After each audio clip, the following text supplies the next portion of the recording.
Welcome again. My name is Marta Zając-Osowska and I'm a director of education department at Wrocław Zoo, and I'm also a member of education committee at the EAZA and communication committee, and it's a huge pleasure for us to host you here. Round of applause for you.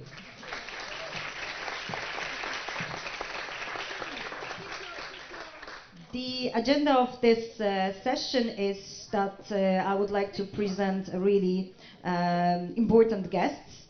Then I'll give you some ideas how to stay here even better than yesterday, I hope. And then there will be some representatives talking, and then my presentation is the last one. So, first of all, I would really welcome warmly, sorry guys, my CEO, Joanna Kasprzak.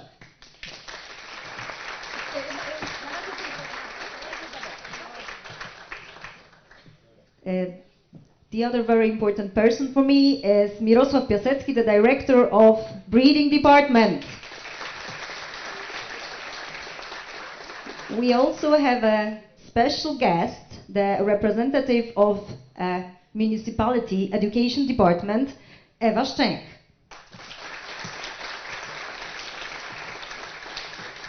We obviously warmly welcome Mifanwi Griffith, and she's online. Hello, Mifanwi. And then our boss, the chair of education committee, Antonieta Costa, and the vice chair, Tomislav Pizmani.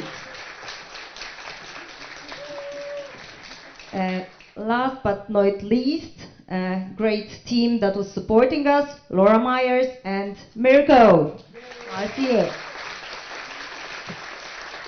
And last but not least, my lovely team. Paweł Kurzydło, Patrycja Wójcicka-Mysłowska, and the other, Monika Bielec, yay! Right on time. And other two girls that you will meet later on. You know where the toilet is? Just go straight, okay?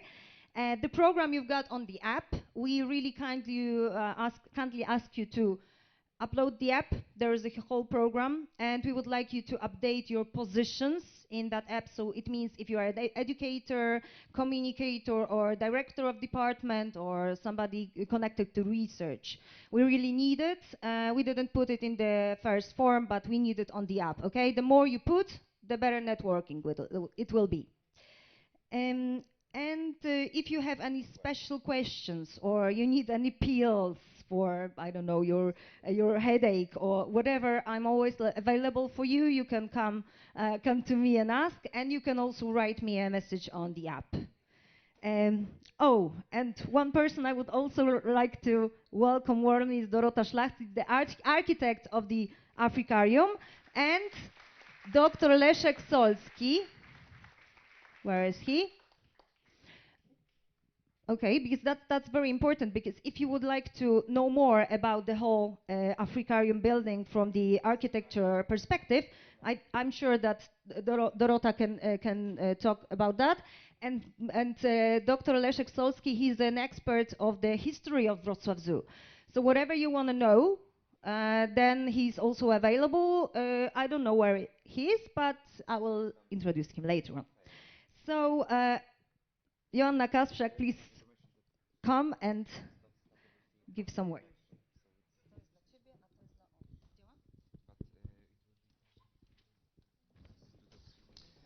Witam serdecznie wszystkich w naszym wrocławskim ogrodzie zoologicznym. Bardzo dziękuję za przybycie i chęć udziału w naszej konferencji zooedukatorów. Witam przedstawicieli EAZA, witam również przedstawicieli Wydziału Edukacji Urzędu Miejskiego Wrocławia. Edukacja, temat naszej konferencji, jest bardzo ważną i istotną częścią misji każdego ogrodu zoologicznego. To bardzo ważne, aby przekazywana wiedza była rzetelna, ale również łatwa do przyswojenia. Tak, aby już od jak najmłodszych lat można było kształtować prawidłowe postawy społeczne, budzić wrażliwość na ochronę zwierząt w świecie, w którym tak wiele gatunków jest zagrożonych. A ta lista wciąż się wydłuża. I would like to welcome you and everyone to Wrocław Zoo, also the guests who came. Thank you for coming and your willingness to participate in the largest European conference of zoo educators. I also welcome the representatives of EAZA, the representatives of a municipality office. It is very important that the knowledge is provided is reliable in the world of education. The topic of your conference, is a very important part of mission of every zoo. The knowledge that you provide must be reliable, true, but also easy to acquire, so that from an early stage it is possible to shape the correct social attitudes, wake up the sensitivity to protection of the animal world in a world where so many species are endangered of extinction, and the list gets longer and longer.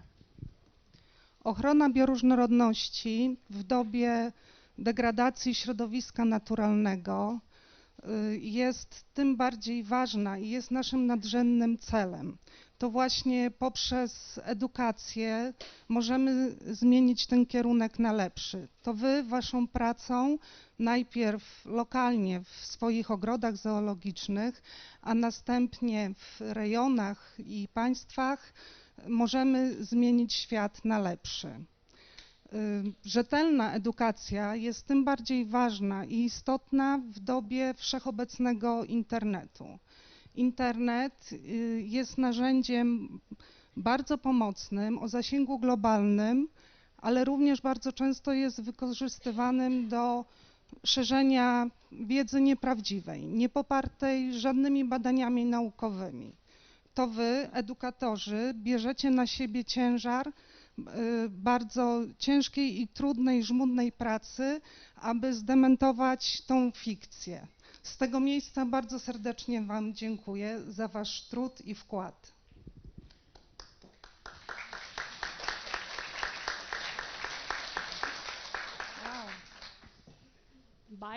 Protecting biodiversity in the face of environmental degradation or climate change it's our superior goal to save the planet. There is hope in you. It is by educating that you can contribute to the positive change, first locally in our zoos, then in regions and in the whole countries. Education is even more important and needed in the era of omnipresent internet, which, apart from being a global tool and very helpful, it's also a common tool to use to transmit fake news and untrue knowledge not supported by any scientific research. It is your responsibility to educate and transfer true knowledge, for which I thank you very much from here.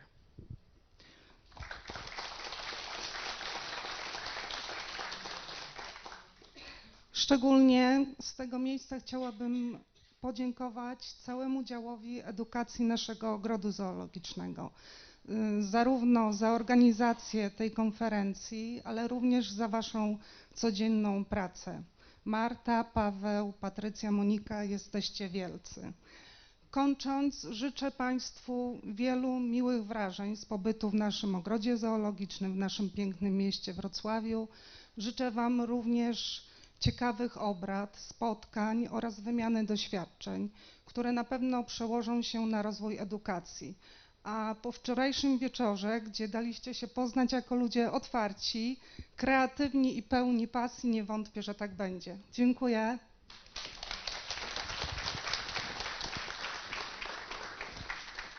I would like to express my special gratitude to the entire educational department of our zoological garden, both for organizing this conference, but also for your daily work. So Marta, Patricia, Monica, and Paweł, and the team, great welcome, and thank you to all you.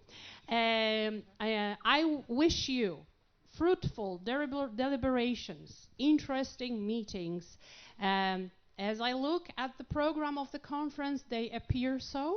Also networking, which will bring new contacts and exchange of experience that will certainly contribute to education development. As I see from yesterday's evening, the networking has already begun, and I wish all of you to get involved in networking throughout the whole conference. I also wish you a pleasant and unforgettable memories of your stay in Wrocław Zoo and in our beautiful city of Wrocław. Welcome. Thank you. Thank you very much. And now, Antonietta and Tomislav, please come.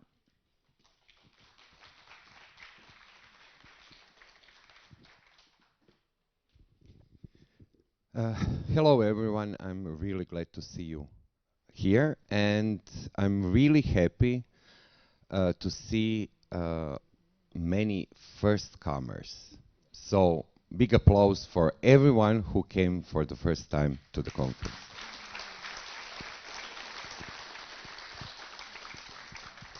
And now word to our boss, Portuguese educator. Thank you, Tomislav.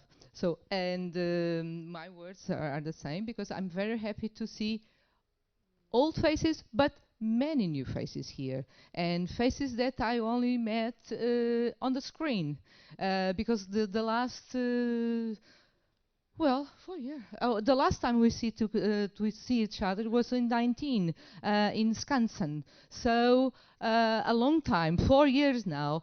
So happy to see you. Old faces and new faces. Because who's for the first time here? Put your hand. Wow! I knew it was a lot, but not so many. So great. Well, the pandemic brought us a lot of changes in our departments, and we all know that. We lost educators, we lost our teams, and I lost my team also. We were eight full-time and 40 freelance, and we became 2, me and Diogo, during a long time. Now we are 5, and we have already more 30 freelance educators. So we are coming back, and I'm very happy to have you here all, okay, in this conference. So please enjoy it and have fun, but take home all the sharings that we'll have here. Okay, thank you all. Now your presentation. You have a presentation. Yes. So now I'm beginning really by I'm beginning the conference by sorry.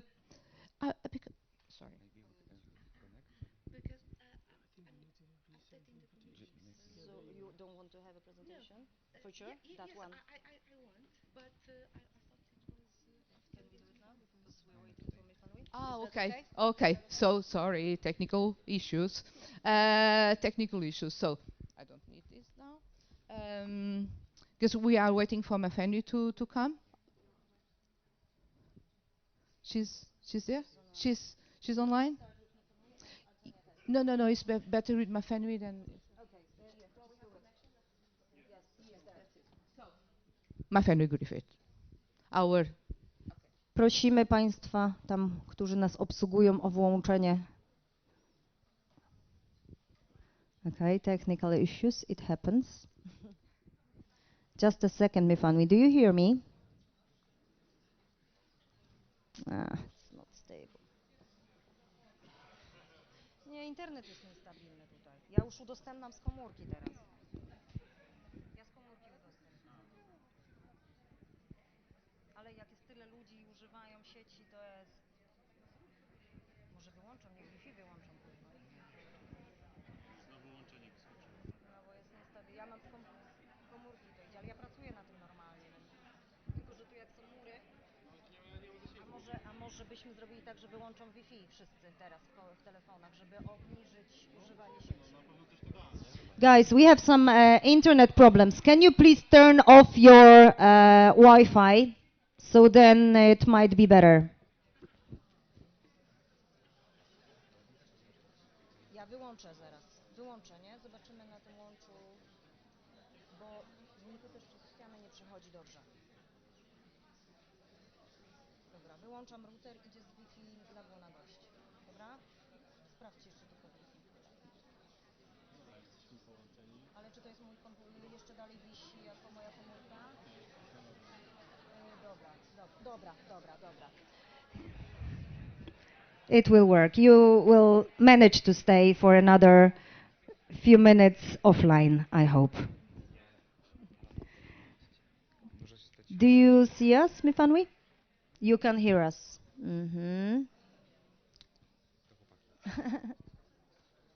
She doesn't hear us.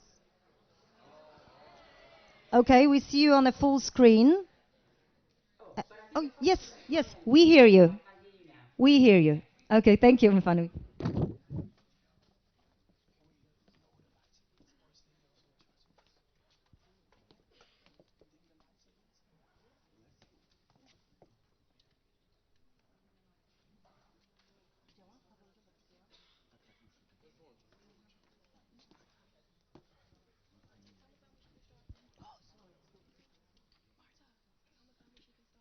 Mifanwi, you can start. Oh, okay. Sorry. No problem. So, hello everybody. I'm ever so sorry that I can't be there in person, but I hope you're having a wonderful conference so far. I have a few introductory slides to share with you, just to give you a bit of an update about what's been going on with the EAZA since we last met in person, and also some signposts for where we're going in the future. So just give me a second. Oh, except for it says I can't share my screen. Is you able to add that permission for me? Wait a second. I do love that we've had all of these COVID years of IT issues and still there's nothing to trust. Have you already pressed that? Yes, but it says the host disabled participant screen sharing. Podejdziesz tam? Bo ty masz doświadczenie. Co trzeba zrobić, nie?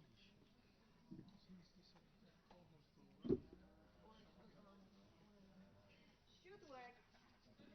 Lovely. Okay, you will also see the whole place. Whole place. But you can start, sorry. Hang on. All right. So, if I've done that correctly, hopefully you just see my big slide saying a quick update on the EAZA activities. Yes, excellent. Okay, super. So actually, sort of having started with excitement and joy that we can be back together again after these COVID years, I do want to start with a bit more of a serious note because, of course, a little over 1 year ago,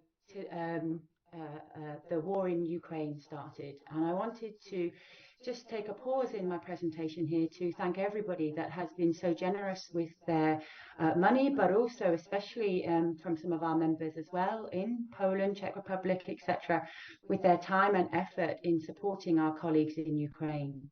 The money coming into the EAZA fund has been used to directly support zoos with care for their animals in terms of providing feed, but also light and heat, specific equipment, generators, medicines, etc. and also support the dedicated keepers that are risking their lives to care for their animals. So thank you to everybody that's been supporting our colleagues in Ukraine. Sadly, things are still continuing on, and if you have the opportunity to help the EAZA fund, the donation details are on our main website. But one of the other things that happened as we moved out of COVID times was we were able to enact a lot more of activities relating to our EAZA strategy. I'm not going to say too much about this now. We have a discussion panel tomorrow, so I look forward to talking more about the EAZA strategy and what that means for conservation education tomorrow. And then the other big thing that happened as we moved out of COVID times and we weren't able to travel during that time was we could really restart our accreditation screenings. And this is where we are looking to have all of our EAZA members screened by the end of spring next year. And we've really sort of increased the range of screenings that we've been doing to get through these last few sets of members. So in terms of when we paused screenings before COVID times, we were at 74% of members being screened, and now we're up to 87. We've got some screenings due to be approved and moved on in April at our Directors' Days, and that figure is going to increase. So we do look to be on target by this time next year to get through everybody. If you're working at an EAZA zoo and you've not been screened yet, or indeed you think you might have been screened but you're not sure what it's about, then please do speak to any of our colleagues. We really want to make sure that this process is supportive to our members and demonstrates to both our EAZA community and the wider world that all of our members are meeting our standards, including those for conservation education. So this is where we're at. When we talk about our EAZA members, our EAZA community, we are still the largest zoo and aquarium regional association in the world. We have more members than anybody else. Those of you that know me and met me will know I love my data and my numbers. And so this is how we split up amongst our full members, temporaries, those candidates for membership aspiring to be part of EAZA, our associate members, things like colleges, zoo associations, etc. And then, of course, we have our corporate members and our individual honorary members that have served EAZA well. And all of those members help enact our activities.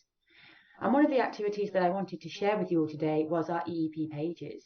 This is where we're going through our new population management process and approving new style EEPs, EAZA ex situ programs. And information about those EEPs comes onto this page, and we're adding new ones all the time.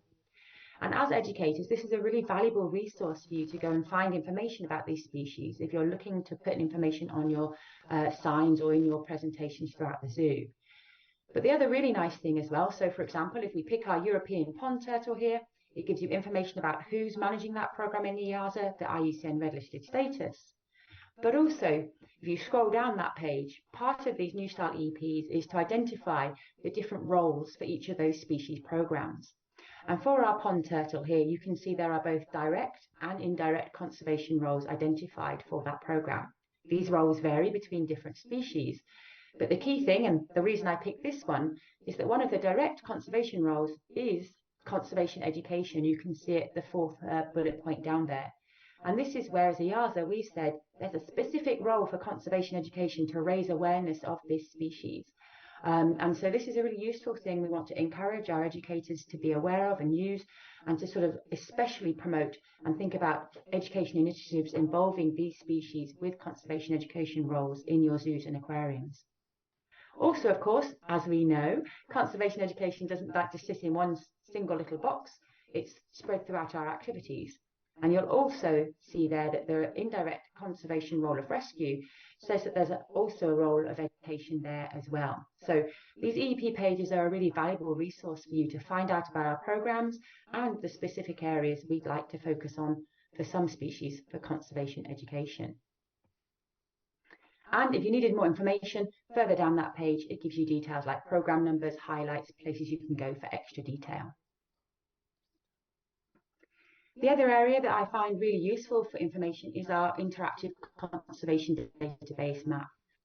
So all of our EAZA members are encouraged to put their conservation activities into the conservation database, and this comes out on this map on our main website.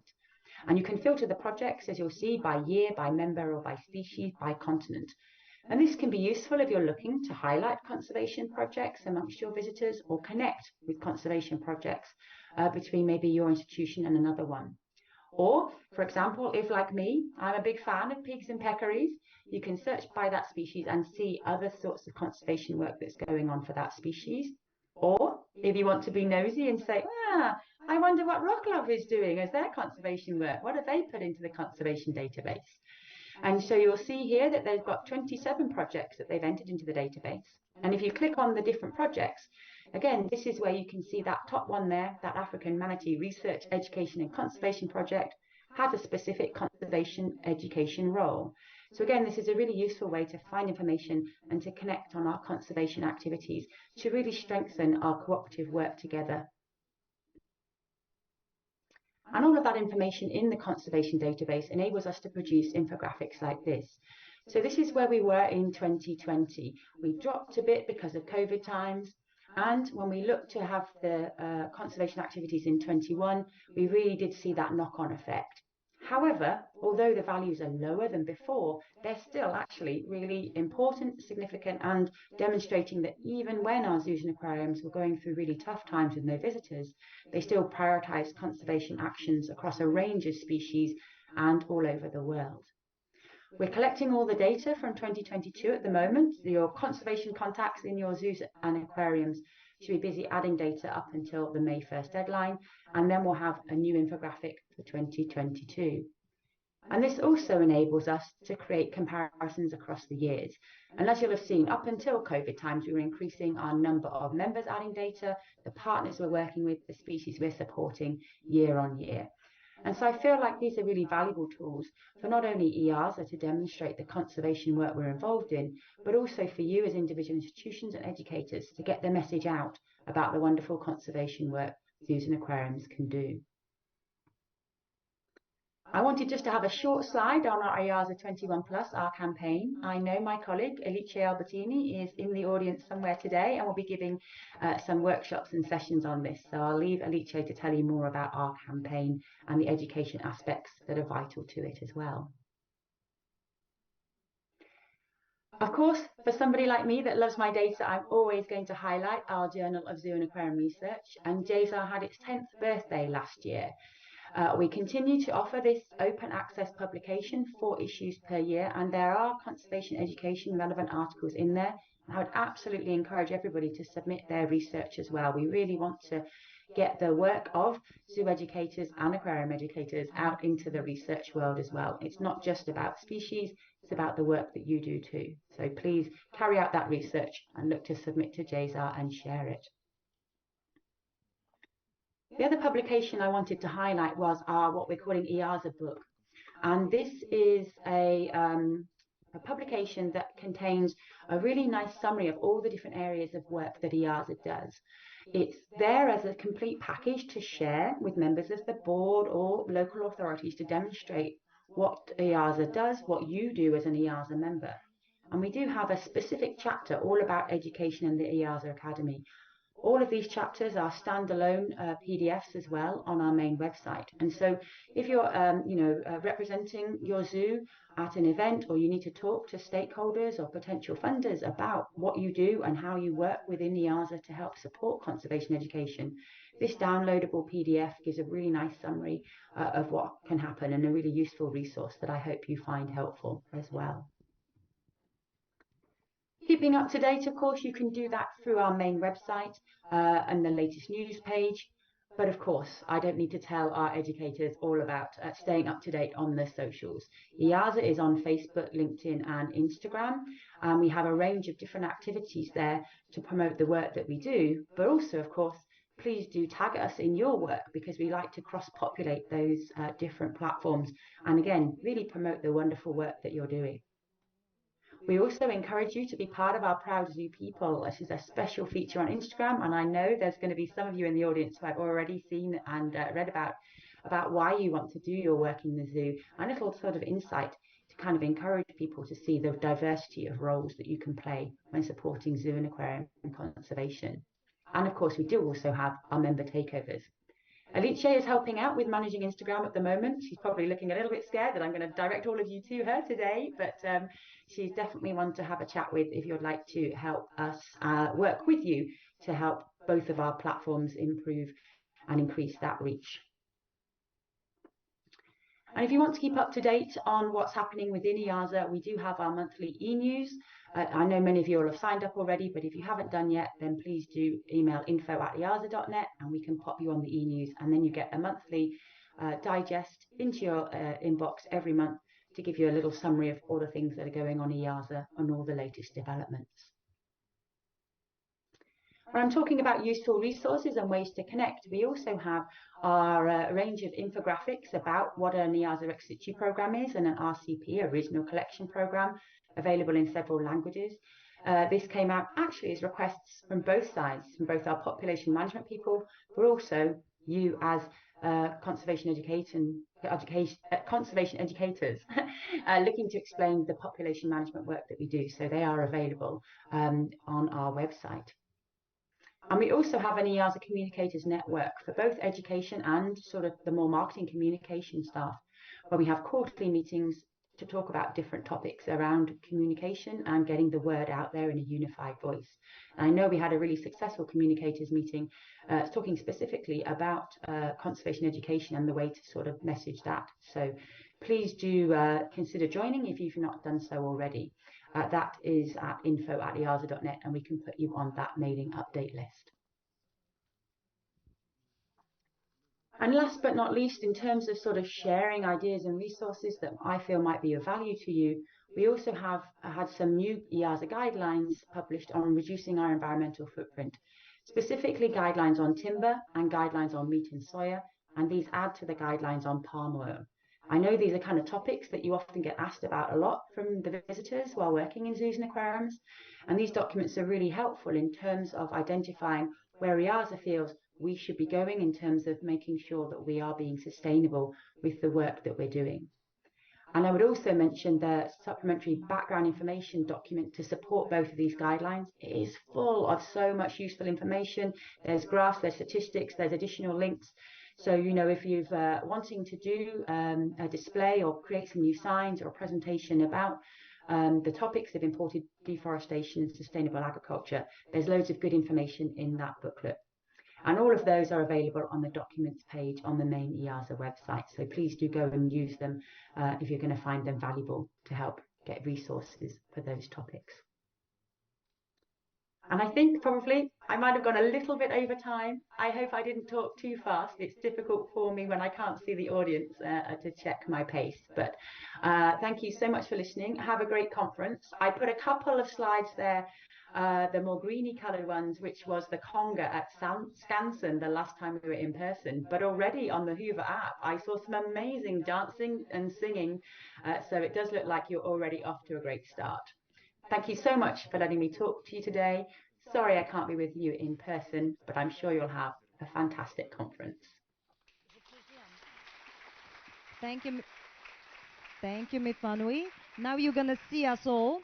So we are changing the camera. We didn't want to do it before because we were afraid that, you know, the computer will burn out or something like that. So now we are doing so you can see us. And Antonietta is preparing for her speech.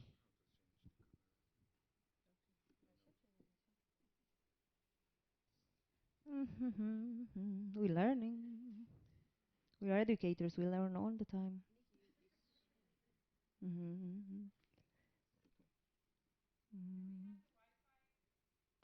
Just a second, guys.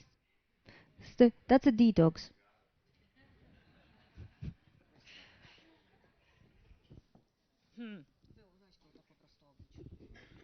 Sorry, Mifanwi, but we have to do it like this. Thank you very much and hope to see you in person soon. Bye-bye. Antonietta, you ready?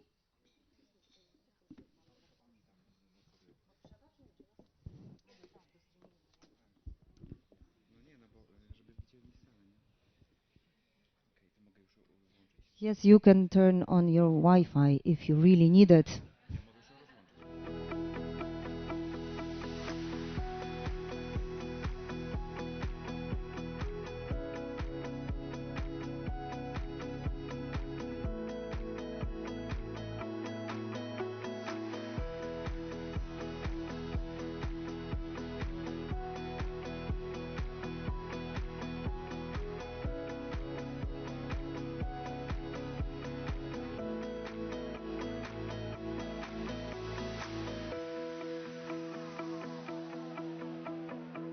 So hi guys again. Now I'm going to update the Conservation Education Committee. No?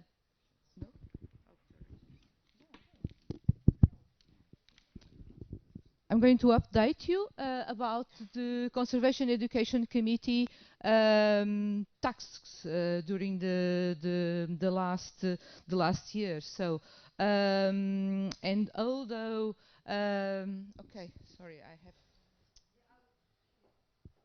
Yeah, okay. Sorry. Yeah, that's it. No, no, no. I can do it here. No problem. No problem. Okay. Sorry. Okay. So we had two formal hybrid meetings here, but in May, last May, in October during the EAZA annual conference, and we did it once. We did it one in presence meeting here at Wrocław Zoo on Sunday. So the whole Sunday we had this meeting, and this meeting with whom? So let's meet the committee members, and I would like to ask you to come here, please. Come on the stage.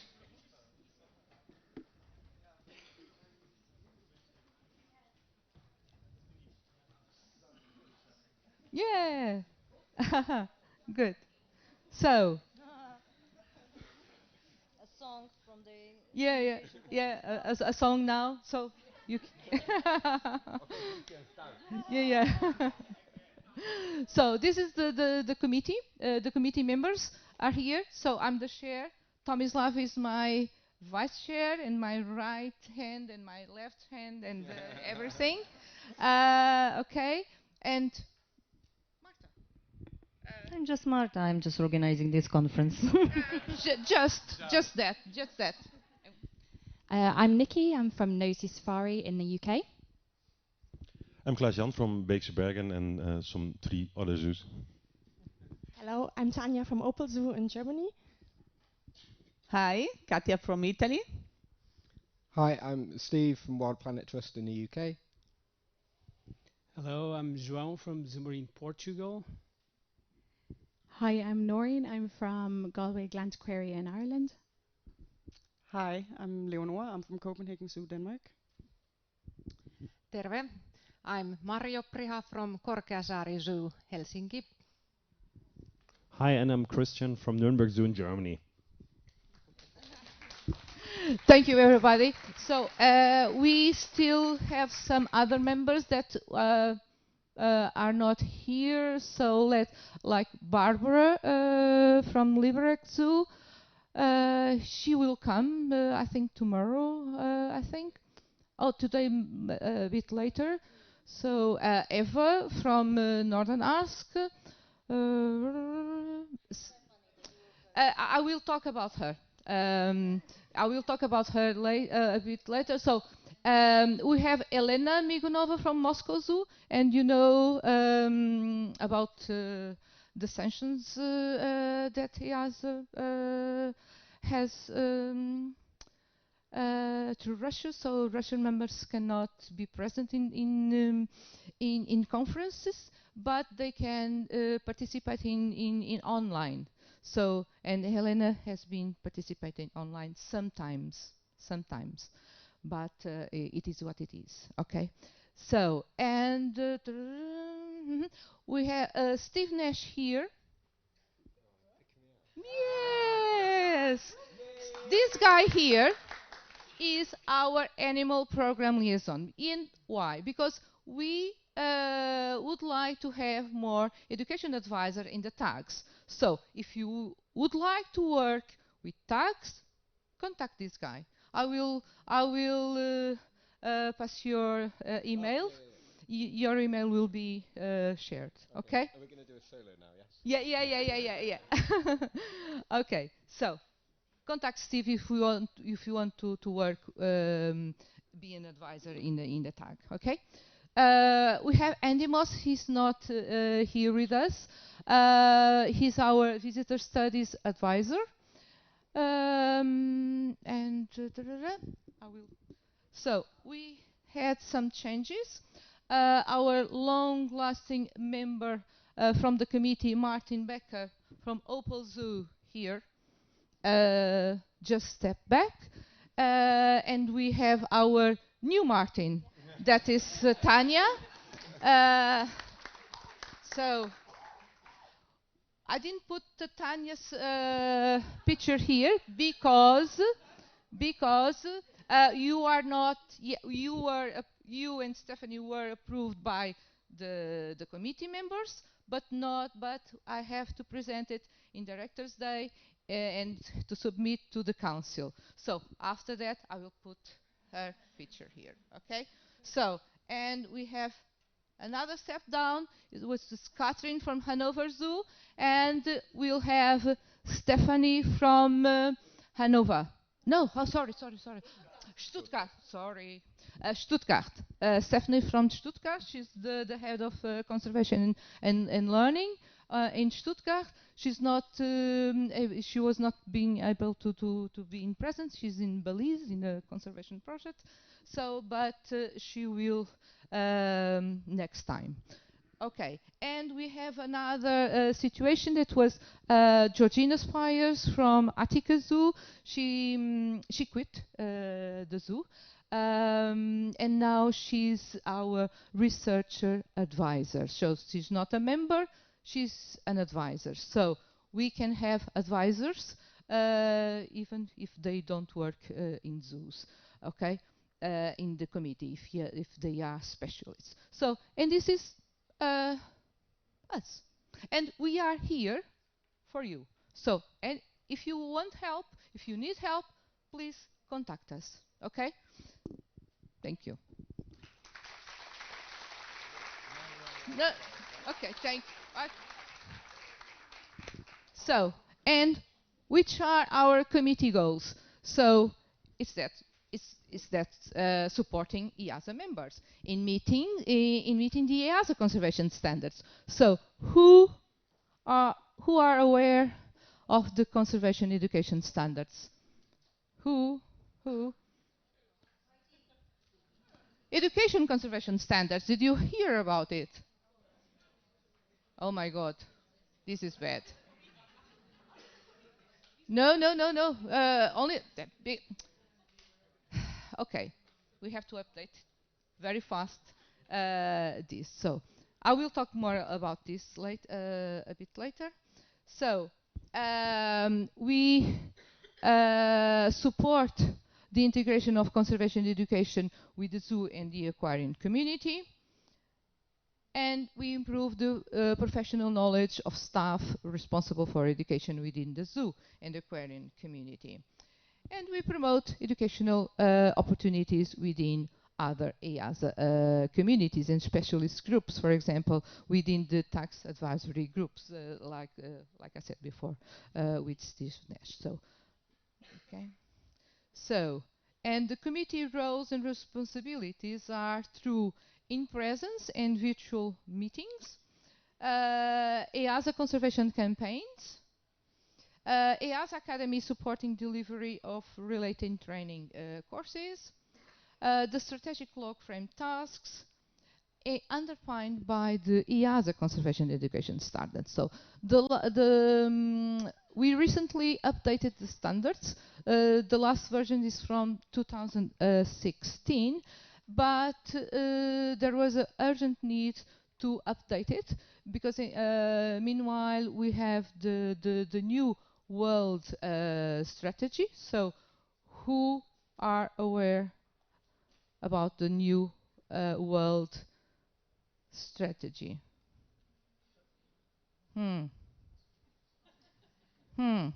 Okay, we have to work on it.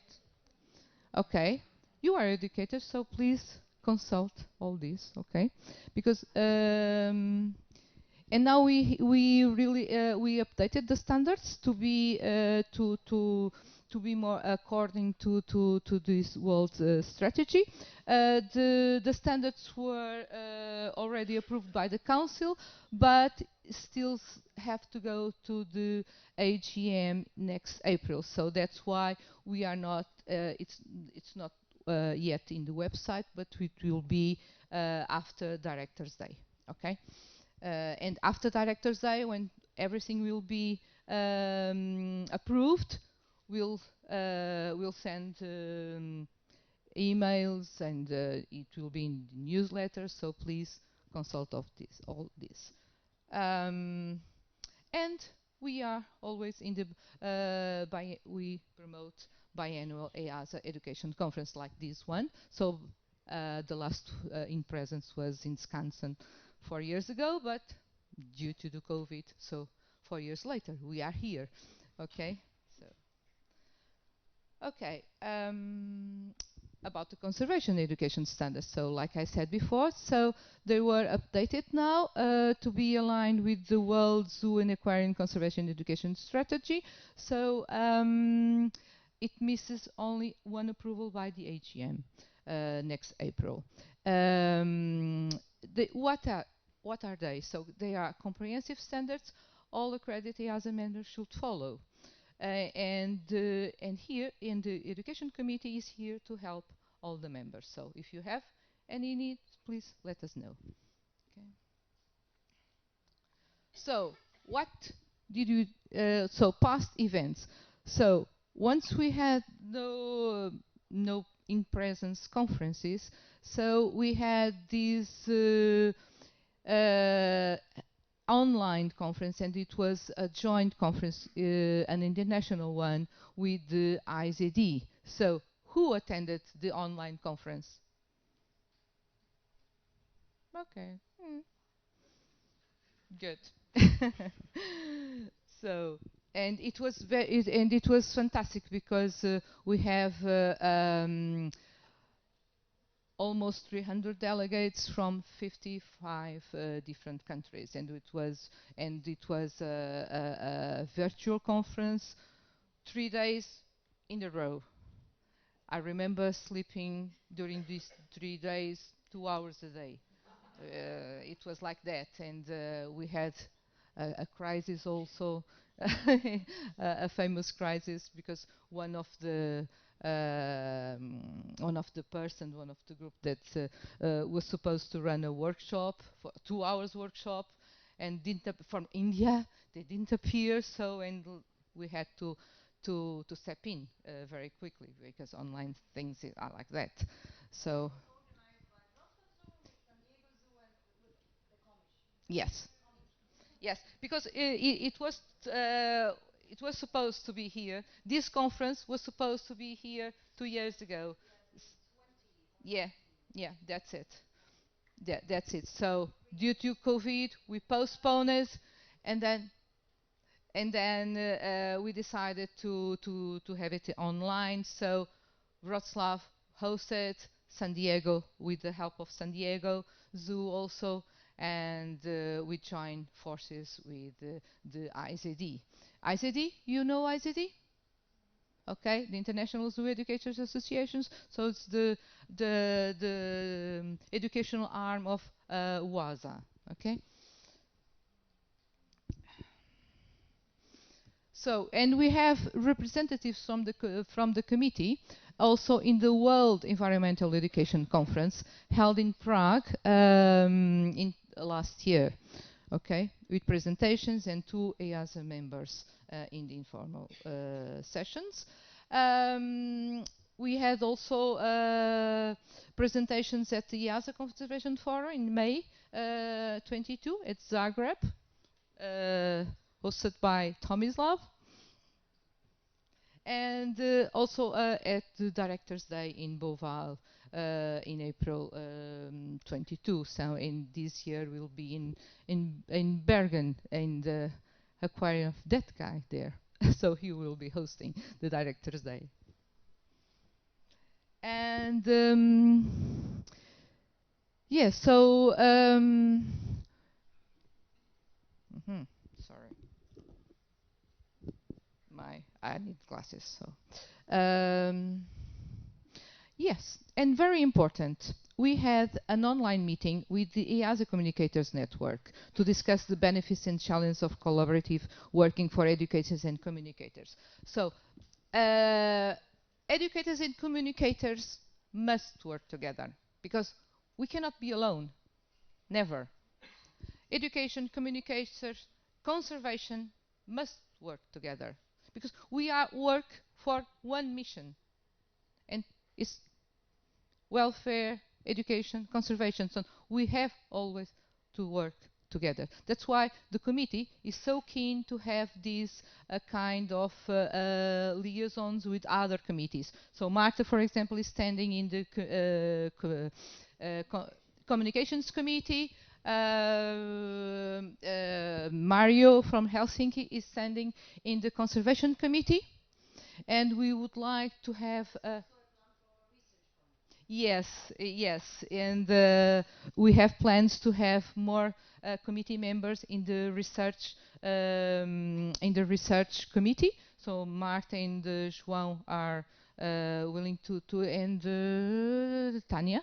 Yes, they will join the committee, the research committee, because we really need to have this kind of liaison. So that's what we have to work on. Okay. So, and what was our key achievements for 22? So, remember the strategy that my family talked about it. So, and we have to meet that goals also. So, the action plan for the EAZA strategy 21-25 development. So, these guys here, all the members work on that. So we have several subgroup tasks, and everybody is working hard to meet all this strategy. So, and we had significant progress in developing support materials related to evaluation, conservation education plans, and screening guidelines. So, as I said before, the EAZA Conservation Education Standards updated to align with the World Zoo and Aquarium Conservation Education Strategy. We had, about professional development, we had a recent EAZA Academy course on developing effective conservation education plans in November. A webinar to introduce people to design with software Canva in October, and also we supported the Exhibit Design EAZA Academy course. And the Facebook group continues to be a very important platform. So who is in our Facebook EAZA Conservation Education? Okay, great. So who is not still in this page? So please apply, and then we'll approve the, okay? So search for EAZA Conservation Education Facebook page, okay? And what are our plans for 23? So to continue the action plan for the EAZA strategy 21-25, and to the subgroups work to achieve the strategic objective. We have to refresh online content to offer better support to EAZA educators to meet the EAZA conservation education standards, and to continue building a strong educator community. So soon will be more details about the new conservation education standards. Okay. And here's the email of Steve Nash, that we presented you before, our animal program liaison. So, because one of our plans is to have more advisors, as many tags and EEPs as possible. So, if you want to participate, so please contact Steve Nash, and you have his address here. Okay. And we are planning to continue our EAZA Academy Conservation Education EAZA Academy, but Laura will talk more about it, isn't it? No? Yeah, maybe. Yeah, okay. Later on, Laura will update, because Laura is our liaison, is our everything for us. in the EAZA office, yes it is, and she's also leading the EAZA Academy, so she will contact or give more details about it. Okay. So, and what our priorities should be for the next 2 years. So, is, like I said before, so increase educators' involvement in the EAZA population management process, provide education advisors to as many tags and HEPs possible, involve education specialists in screening process, and I'm happy that we have an educator and a committee member as a screener, education screening. Please. Klaas Jan is our first education screener in the screening process. So, and I'm very happy that we have this because it was a lack, and we would like to have more education screeners. So, yeah. We would like to share guidance with members in the form of our conservation education standards handbook, so support materials for both zoos and accreditation teams to enable every EAZA member to be able to meet the standards. And also increase participation of zoo education in exhibit design in their zoos, and maintaining the committee involvement in planning future directions and preserving education component for EAZA campaigns. The EAZA campaigns normally are created, developed by the conservation committee. We'll know more about the campaigns a bit later in this conference, but we would like to planning future direction and planning other kind of campaigns, more educational. So be attentive to our news. So yeah. And the increasing number of members educating audiences about their own zoos and EAZA contributions to conservation, continue providing professional development and networking opportunities, and position education as a scientific, valid, and necessary part of zoo work within beyond EAZA community. So, as I said before, aligned our conservation education standards with the global conservation priorities such as WAZA, the World Conservation Education Strategy, the UN SDGs, and the UCN Decade and on Ecosystems Restoration. So, and we would like to maintain and develop communication channels to share information with educators and wider EAZA communities. And we would like to encourage sustainable education practice by EAZA members. So, but how can zoos and aquariums support educators with achieving these goals? So, and we have some directors here, so please, this is for you also. So, encourage and facilitate educators sharing examples of their good practices with wider EAZA or IZD community through conferences or online communication channels. So, please support. And I'm very happy to see very many new faces, and it means that your directors support you to be here. And this is very important, okay, for us to participate in this kind of conferences. So continue supporting educators with professional development, so online events or in-person training and conferences. Facilitate educators delivering at the highest level by following the cycle of strategy, content, planning, delivery, evaluation. So with time, we have to have time to do this also, because I know it's time consuming. So ensure educators' voices are heard in the broader and zoo conversations, like, for example, in exhibit design. And we have here the architect of this beautiful Africarium. So, and I'm sure the educators' voice were heard, and Marta can confirm that. So, and consider the potential for education in all zoos activities. So, and everyone can be an educator. It's not only educator's speech. So zookeepers, marketing, commercial, everyone is an educator. People on the shop, everyone is an educator. Because it's our message. And we have to speak one voice. Okay? So, and how does education looks like in the EAZA members? So we have our last survey in the 2019.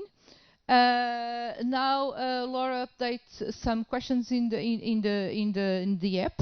So please answer the poll, okay, for us to get more data, because in 19 it was like that. So how often do you cooperate with other teams? So look at it. So zoologic and animal team, conservation team, and marketing team. So we really need to hide these numbers. Okay? So please answer the poll, okay? Because we really need this data. So, as I said before, we would like to cooperate with tax, and so Steve Nash again, sorry, you again. And we have to get involved also. We are social, so join the EAZA Conservation Education Facebook page. We have more than 4,000 members now. And now an update about the IZD. I'm also the IZD European representative, European representative in the IZD. So, and which are the benefits? Well, to be quick, we have a poster there, so with all the benefits. But you are with IZD, we have opportunities for international networking, and it's really great in professional development too. Because we have a complementary access to online courses through the San Diego Global Academy, and this is very important, okay? And we have the subscription of the IZD journal and the opportunity to contribute to articles. I can show you here one of these. This is our last ICD journal, well, with all the research in education, in conservation education. So you can participate on this and be published. A quarterly newsletter, updates on geographical region activities, and access to the latest information on conservation education techniques, and possibility of participating in the job experience program. And this is really great. I will, Lizzie, where is Lizzie? Lizzie. Oh yeah, that's Lizzie that you met at the workshop. She's going to Lisbon to spend 2 weeks in this job extension program, for example. So, and it's possible for you, for any EAZA member, IZD member, to do this. Okay. And opportunities for sponsorships to attend the annual conference also. And for the first time, we had a sponsorship for Europe, but it was only one, and it was already selected. And because the annual conference will be this year and in Wellington. So it will be in October 16th. So save the date. So now conference sponsorships were available. They were already, we notify everybody. We notified through the EAZA Facebook page already, also. So, but the lucky one was already chosen. So, yeah. Okay, because it's a competitive grant, program that provides financial assistance for members to attend the in-person ICD biannual conference. And this conference is a very special conference because it's international and it's about networking and to share experience and to get to know this kind of experience is very, very gratifying. So if you could be, it will be very important for example, for Marta to be attended there, because we have to share our European experience, for example. Or you, please, who is going to Wellington? Who is going to Wellington? Oops. Okay. So, yes. Let's go and share our European experience, but also to have this international experience also. Okay? And that's it. So, thank you. See, this is my email. This is my email. And if you have any questions, please email me. Okay? Thank you. Guys, we're ahead of time. I know that you're waiting for coffee and tea, so my presentation, I will not present anything. I'll just tell you a few points. If you need to know how do we educate people in our zoo, then you can contact Patrycja, Paweł, Marlena, just left, and Marlena and myself, so we can tell you what we do. Basically, we do classes, we do summer camps, we do many different kind of visiting, tourist visits. Basically, I guess nothing completely new to you, but we've got some experience. So if you would like to implement any of these programs, no problem to contact us, and we can recommend some solutions. That's the networking for. And the last but not least, it's the research that Antonietta mentioned, because we as a Department of Education are also cooperating with many universities, and I think that educators can be really a kind of researchers, and please believe me, researching is not only about animals, but also about social science, medical science, economics, and so on. So we do it. I personally, and that's my question for you, if you can give me a input, because I'm doing the PhD thesis about how educational activities can influence or is influencing the brand of zoos, which can be good for CEOs, directors, marketing people to know how important education is. And I'll put the details of that in the app, and I'm looking for people who would like to be interviewed, because I need to make in-depth interview as a normal research process. But I think that the more input you put, the better for you as educators, so we can show all the results to CEOs, directors, and they know how important we are in their organization, right? So please feel free to contact me, and I really rely on you. I rely on your knowledge, I rely on your experience, and that would be good for the whole zoos. So just one thing about the app, Laura would like to tell you, right? Or not? Okay. Of course, in the grand tradition of opening sessions everywhere, we are overrunning, so I will both try not to take up too much time and also try not to speak really fast, which is difficult for me. Basically, I just wanted to say, first of all, thank you for so many of you already downloading Hoover, our conference app. If you have not yet done so, there is a QR code somewhere on the registration desk so you can sign up. And we really encourage you to use the app. We have a few polls launched already, as Antonietta mentioned, so some of the other speakers will be using those in their sessions. And for anyone who's watching on the live stream, you can get on the app too. Just fill out the form in the Facebook group. And we would also ask you, please, if you are staying for our informal sessions on Friday, it's really helpful for those organisers if you can indicate whether or not you're planning to attend their session, so they have an idea of who is going to be there. We have some really nice sessions planned. I can see Daria perching up there. She wants to lead a session talking about signage in zoos. We also have Antonietta leading a session about arts in education.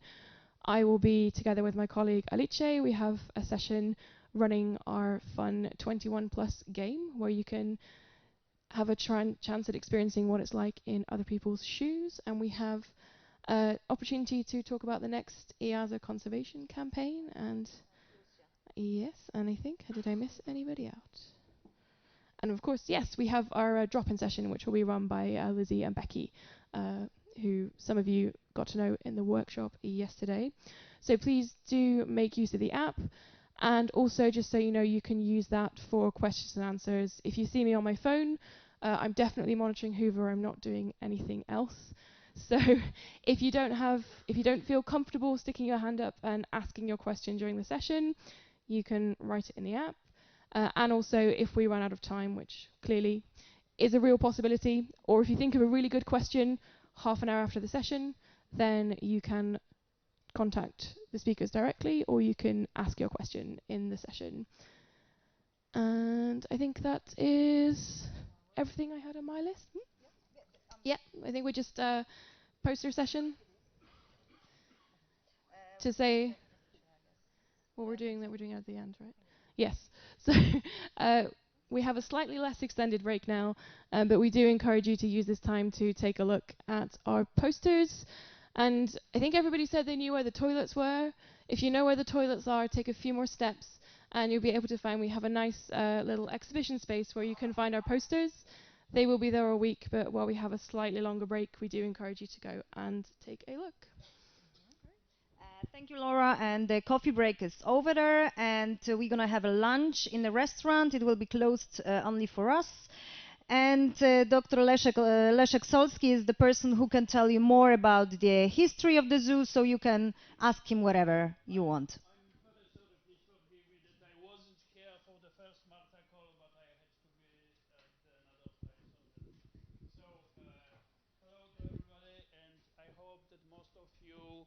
Aware that you are in one of the oldest zoos in the world. I mean the oldest, still at the same place for all those just now, about 155 or more. And we didn't change the place, however we changed the country from Germany to Poland. So we are a very special historical position, and I think so that if you have any question, please come to me. And the most of the buildings are signed, labeled in three languages: Polish, German, and English. So you can read the short histories, and you can more or less learn how to join the historical building with the modern exhibits. Our best example now is the birdhouse, the Vogelhaus, which is renovated and modernized. So have a nice time here, I think so. So welcome to the next session, Evidence-Based Conservation Education. I'm going to be chairing the session. Hopefully I will keep to time, if possible even move us back onto schedule. With that in mind, we will aim for any questions at the end after all four speakers have been, but do use the app because that is also a really good way to be able to get your questions to the speaker and will just help us with the timings a little bit. So to start off with, we have got João from Zoo Marine in Portugal, and he's going to do his presentation, What's Luck Got to Do with It? From Intuitive to Evidence-Based Choices. Thank you. Welcome, everybody. Good morning. My name is João. As you probably already know, I come from Zoo Marine, Portugal. And you can sing along, What's Luck Got to Do with It? But I have one question. First of all, I have one question for all of you. Please go into the poll and fill in the appropriate word of what I'm going to show you right now, okay? So pretty easy. I'm going to show you 3 sentences. One is this one. Fill out the first word that you think fits best there, okay? Okay, this is pretty easy. Should be the same word, I guess, to this next sentence. And finally, because I don't have the time to stay here for a long time, this is the third sentence. So 3 words that merge into one if you want to, but if you can, you can put on 3 words. It's your choice, okay? So I'm just moving on.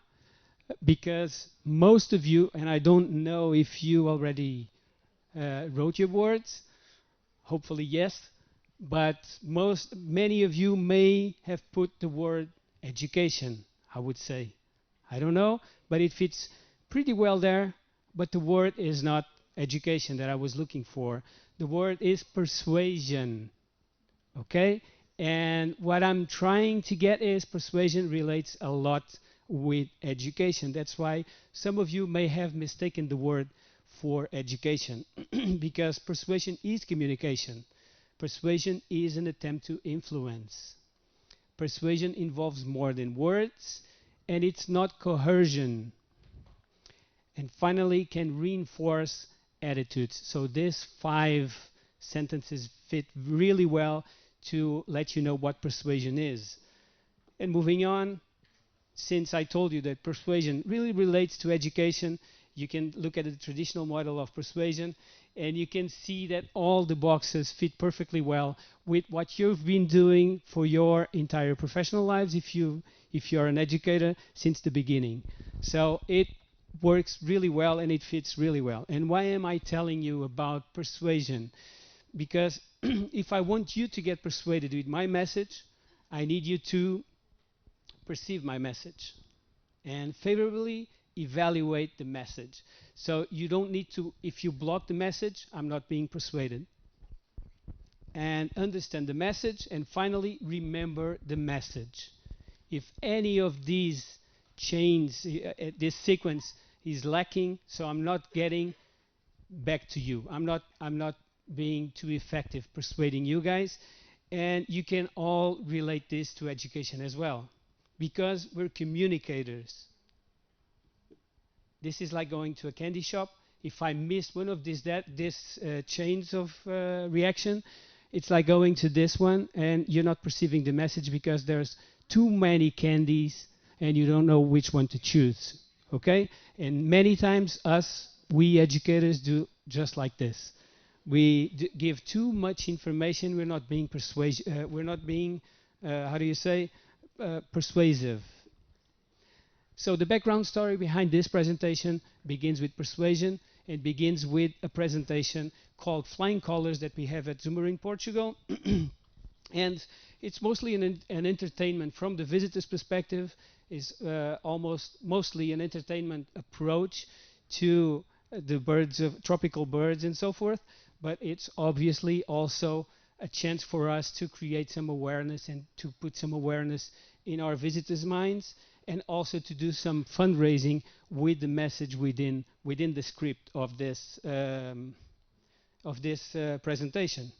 So we do have, just like any of you guys, we do have some fundraising options. We don't have for this specific project, conservation project, we don't have donation boxes. We have for other conservation projects, but we could be using donation boxes. Merchandising, we do have merchandising. And we could be hosting charitable events, which we do not do as much as we could have been doing, but anyway. But these options you all know.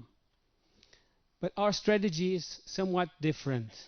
So what we started with this public presentation, is we used the fundraising opportunity was to sell out those wristbands that you can see in Maria's arm. So the trainer was embodying the conservation champion idea. So she is wearing the wristband, and all of the proceeds from selling these wristbands go directly to the conservation, to the World Parrot Trust, which is a conservation project we sponsor. So the idea behind this was, how can we passively engage our visitors to increase donations? We've been using this strategy for many years now, and we have like a stable fundraising amount of money that we can collect every year, but we want more. So if we don't change the presentation, can we use some kind of persuasion technique to increase the number of wristbands that we sell in our shops, which go obviously directed to fundraising? So we had this idea last year, and we applied it. We put it in place, So we have the control script and we have the adapted script. The adapted script is exploring persuasion in the message. Okay? So we used some tools. I'm going to give you just a glimpse of the tools we used, which is we added on to the traditional script, to the control script, we added on the sense of belonging. Okay? So we added on sentences like, can we count on you guys to bring the audience to the conservation message? Sense of belonging, as you probably all know, belongs to the traditional hierarchy of needs from Maslow and so forth. So fits perfectly well there in the middle. So we were exploring that kind of psychological approach. We also use social proof. So we added on into the traditional script social proof, which is giving our visitors the idea that by now, with everyone's help, for example, we have collected already this amount of money. So we're just giving the idea to the we're giving the idea to our audience that they even though they have not donated yet, others have donated, so they will it will be much more easier to get them on board because others have done it so before. And then there's the emotion. And I have a question for you. This is not a poll question, but I have a question for you guys. This is not related to conservation, but fits really well. We have 5 emotions there. I'm going to ask you to raise your hand if you think happiness will increase donation. Okay? Sadness now. Okay? Surprise and fear. Anger and passion. And recognized and special. Okay, this one. So moving on. Emotion, action. If you look closely, action, the first happiness will be sharing and moving on to be all of these actions. So the emotion will lead to that action.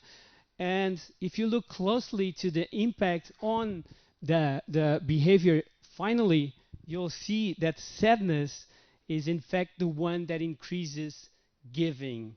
Okay? And we explore this emotion as well, as I'm going to show you. We use this bias, this cognitive bias, which is the identifiable victim effect, because it's as simple as this. You will give money to Ben, but you will not give so easily money to Irrawaddy Dolphin because you don't know his name. You don't know how many there are. Even if you knew how many there are, the individual perspective, it's much more better than the population perspective, okay? So this is what the identifiable victim effect tells you. We feel greater empathy and an urge to help if it's singular, individual, and so forth. So we added this bias to the adapted script as well.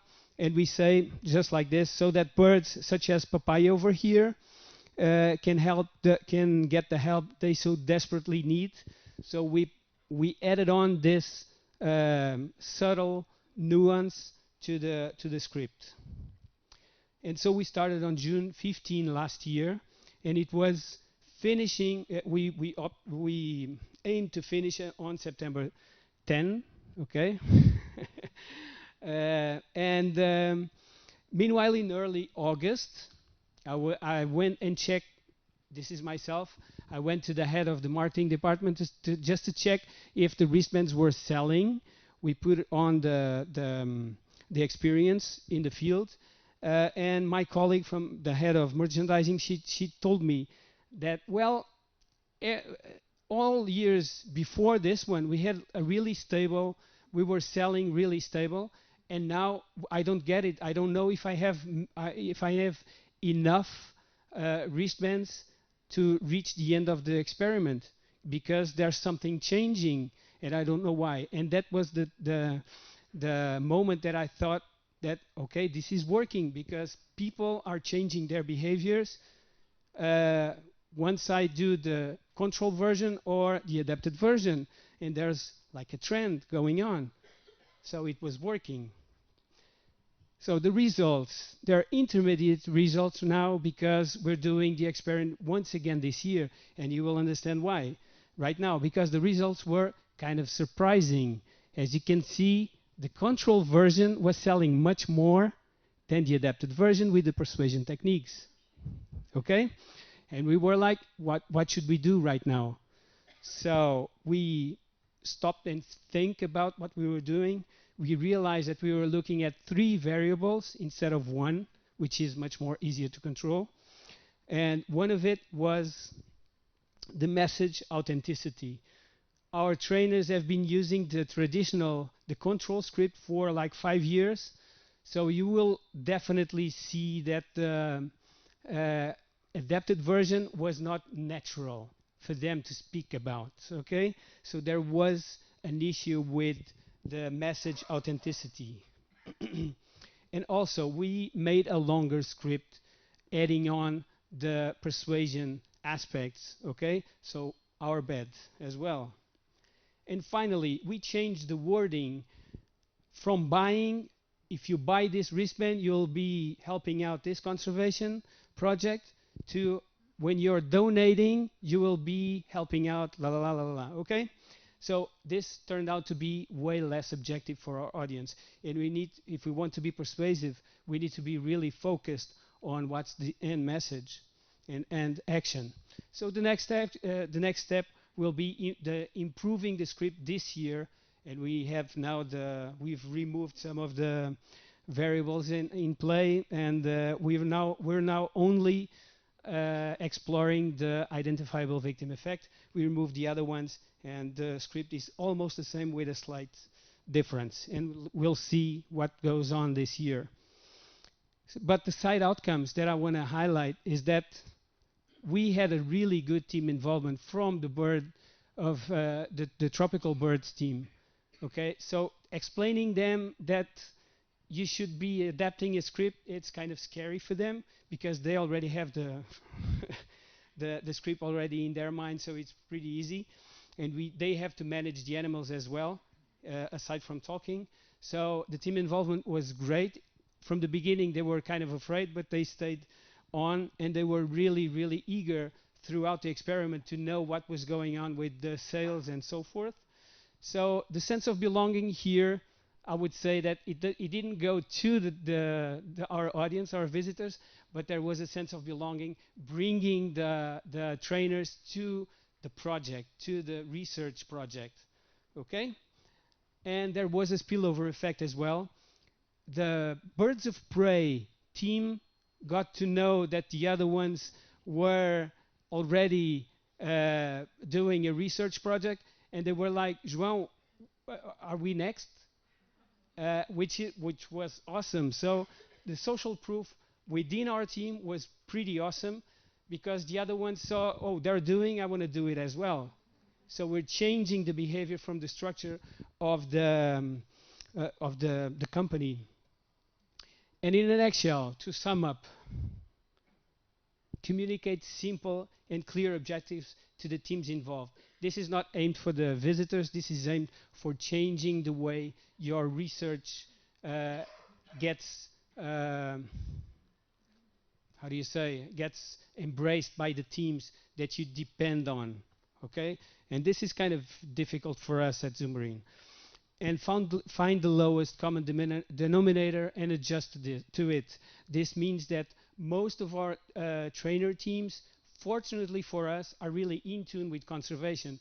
When I try to motivate them to do some research, I only had to communicate conservation to them. And they were saying, okay, we're going to do anyway. I don't understand where you're trying to get in the beginning, but if it's for conservation, we're in. So this lower denominator, common denominator, was really, really important to me. Stick to 1 or 2 measurable variables. Don't try to measure 3 variables in the same time, just like we did, okay? And even if the results fail to prove your point, it always gives you a chance for improvement. That's what we're going to do this year. We're going to improve the script, and we'll try it once again, okay? And finally, don't rely on luck. Measure your variables, or else you'll get something different to what you were expecting. Okay, guys, that's it for me. Thank you. And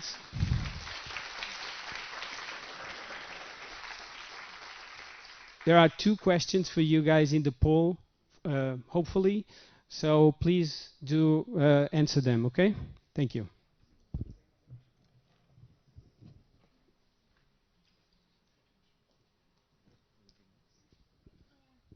Sorry, I've lost my next speaker.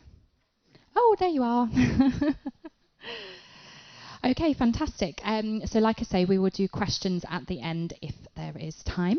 So next I would like to introduce Matthias from Goethe University, and he is going to be speaking about exploring the impact of zoos on connection to nature and attitudes towards species.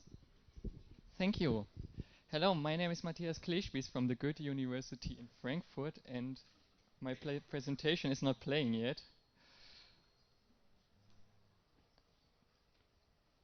Yes. Perfect. Perfect. And before I get started, maybe some of you remember me from the EAZA Education Conference 4 years ago in Sweden. Back then, yeah, I had a bit more hair than today, but I was wearing the same shirt. I matched this. Back then I was presenting like our research plan and some first results, but this time I want to present you the final research results of these two research papers. So let's get started. Okay, the aim usually is when we at a zoo do environmental education, we want to change people's behavior. The idea is the people come to the zoo, participate in some environmental education program, and after that they somehow behave in a more sustainable way. But how can we reach this goal? Back in the 60s or 70s, people thought the answer is pretty easy. It was thought, yeah, we give the people knowledge, we provide knowledge, and they're going to change their behavior somehow. But you probably know from your own experience, it's not so easy. Like I know, for example, myself, I should go to work with like public transportation. But the car is more easy, it is a bit faster, I don't have to walk to the train station, so even I know the better way would be doing it different, I still use the car. So there is more than just knowledge. And in the last 10 to 20 years, other concepts gained more and more attention. For example, environmental attitudes or connection to nature. And our research in this case focused a lot on connection to nature. In this context, we published 2 research papers I want to talk about today. One focusing on connection to nature of high school students, and the other one on connection to nature of adults. Before I come to our results, I want to give you a short introduction of connection to nature, because it's such an important concept. Connection to nature is defined as the extent an individual includes nature within his or her representation of self. Pretty straightforward definition. But why is it important? People who are connected to nature act in a more environmentally friendly way and are more motivated to protect nature. But also on a personal health level, connection to nature is important.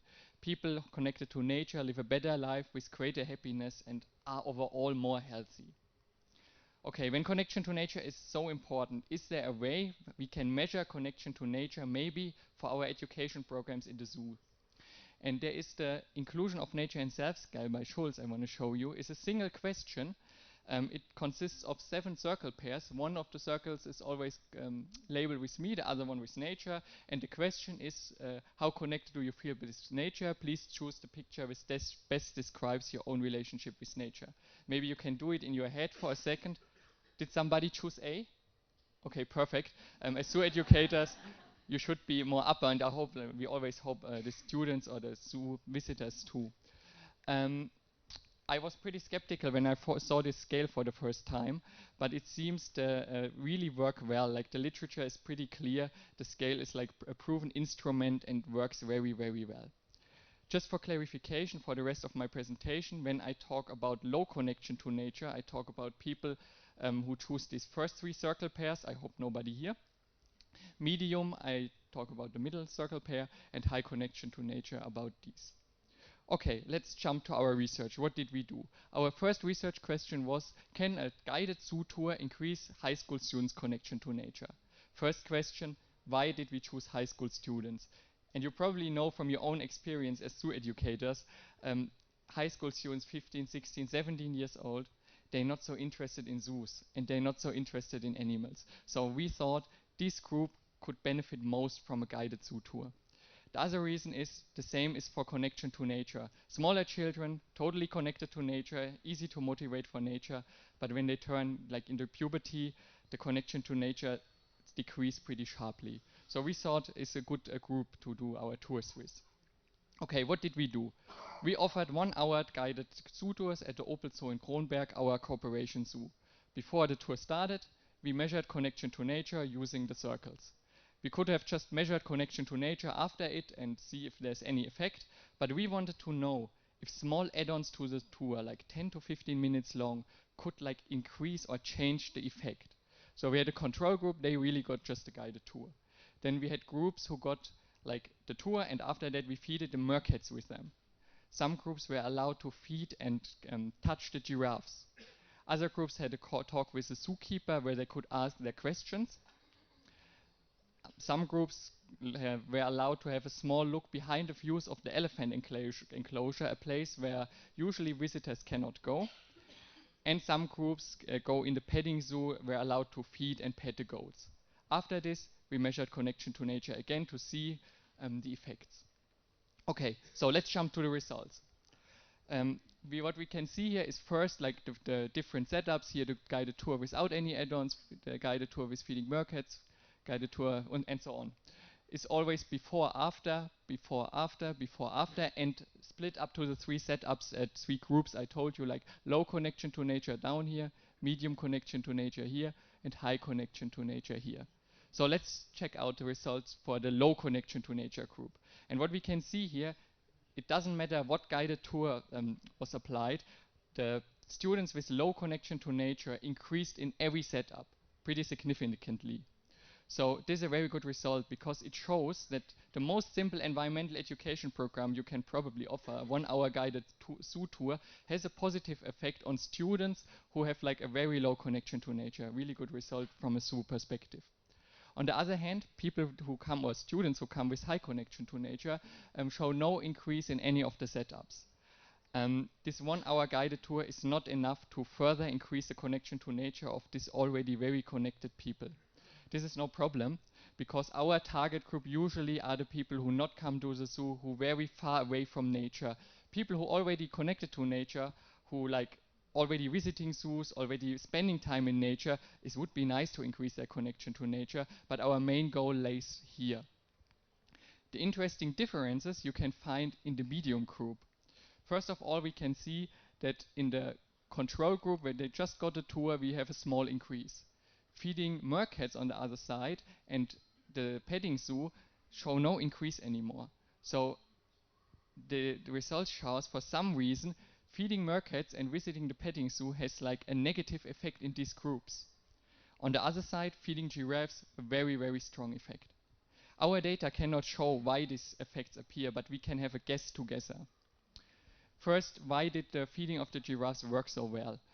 We believe that is because giraffes are a very special animal. You probably know when you ask like smaller children, or you can ask me, what is your favorite zoo animal? What animal you want to see? On the top 3 answers gonna be like giraffe. There are studies that show like people spend more time in front of the giraffe enclosure than on other animals. So you have the very special opportunity as a student to like feed and touch the giraffe. This might have led to like an increase in connection to nature.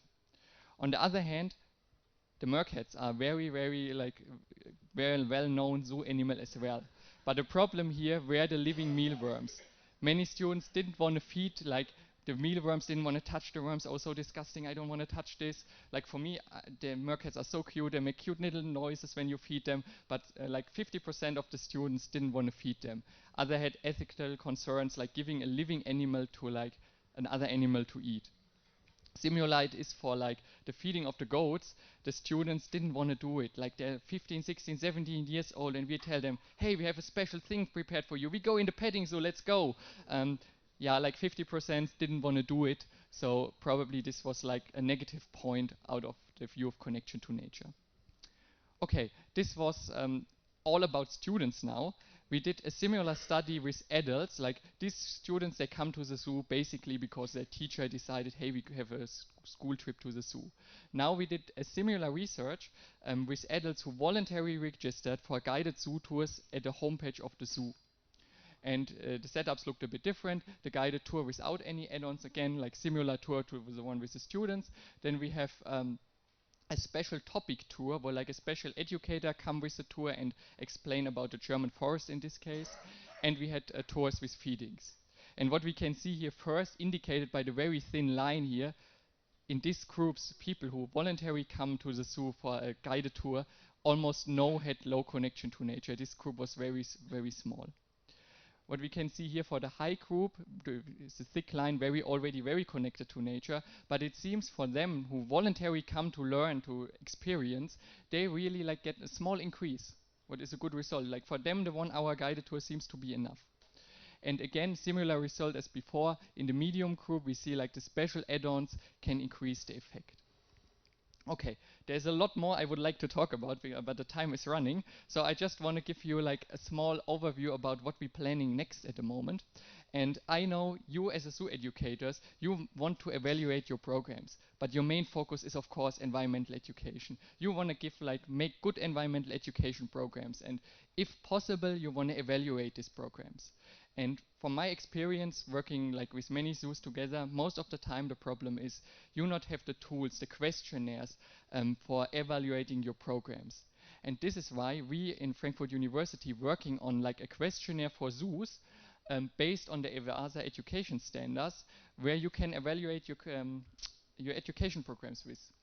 And our goal is to like build a questionnaire where like connection to nature, the interest in conversation, environmental concern and attitudes are like asked about. And at the moment we're testing this questionnaire to evaluate the education programs in 15 German-speaking zoos. And our next step gonna be like bring this to an international level, like translate it in different languages so other zoos outside of Germany can use this too. And if you are interested in this project and maybe want to participate, just come to me after the presentation or in the break or at the dinner whenever, or to my coworker Victoria. She has a poster about this topic. I suggest maybe you want to look at this poster as well, or our supervisor Paul Dierkes. Like just come to us, talk to us. We're happy when we can share about our project. Okay, this brings me almost to the end of my presentation. Just like a small summary. Guided zoo tours are like a good instrument, in our opinion, to increase connection to nature, especially of students with low connection to nature. Add-ons can bring a positive effect, but some add-ons not bring a positive effect. But let me emphasize here, we just observe connection to nature. I'm not saying do not feed the meerkats. I say from the view of connection to nature, we had a not so positive effect. It can be that connection to the animal, attitudes, or any other variable could have changed positively to feeding of the meerkats. Just saying, like in our study from our data, we couldn't show a positive effect. And further research is still necessary. That brings me to the end. Thank you for your attention, and if you have further questions,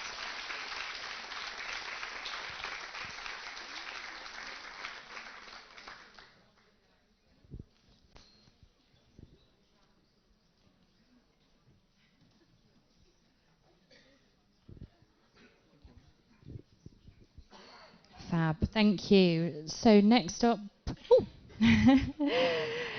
we've got Diogo from Lisbon Zoo, and his talk is Nature Zoo Club, a virtual conservation education program for families, evaluation of the effectiveness.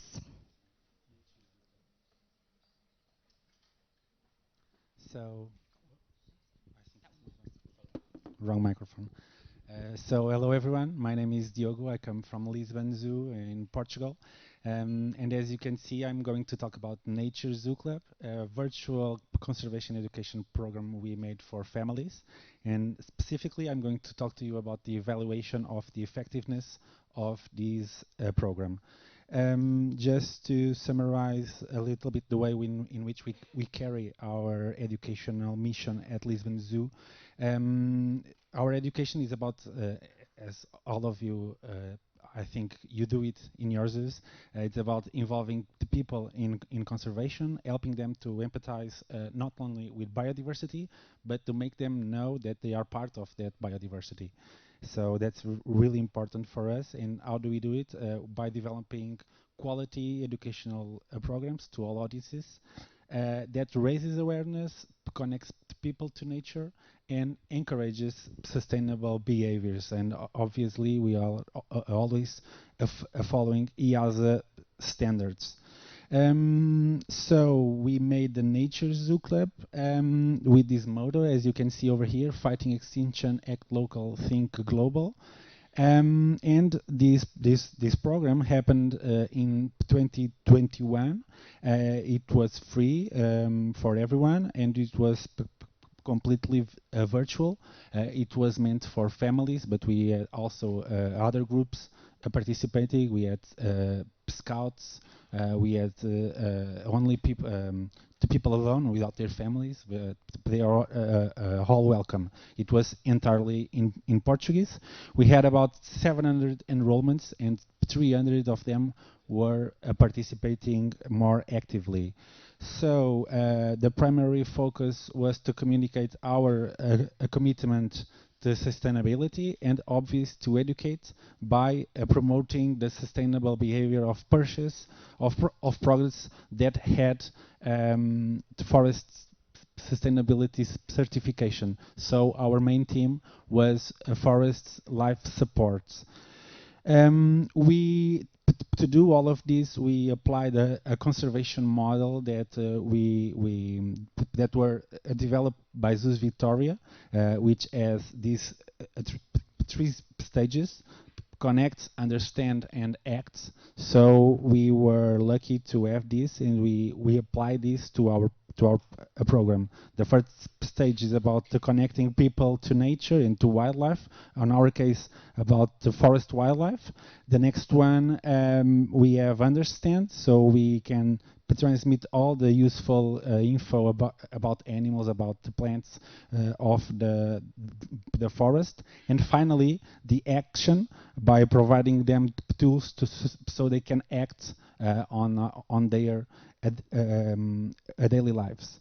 So to accomplish stage 1 and 2, or connect and understand, we organized virtual meetings. As you can see, that we in these sessions we were talking about the threats to biodiversity forests, and in some of them, the participants were divided into groups, and each one of them were addressing a different threat.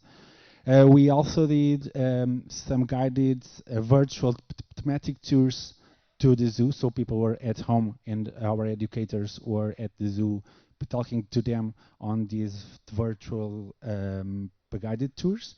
And they were talking about the forest animals that they were seeing or that they could see at the zoo. They got the chance to see the species at the zoo, so they can connect to this species, and they could ask their questions so they can understand more about them.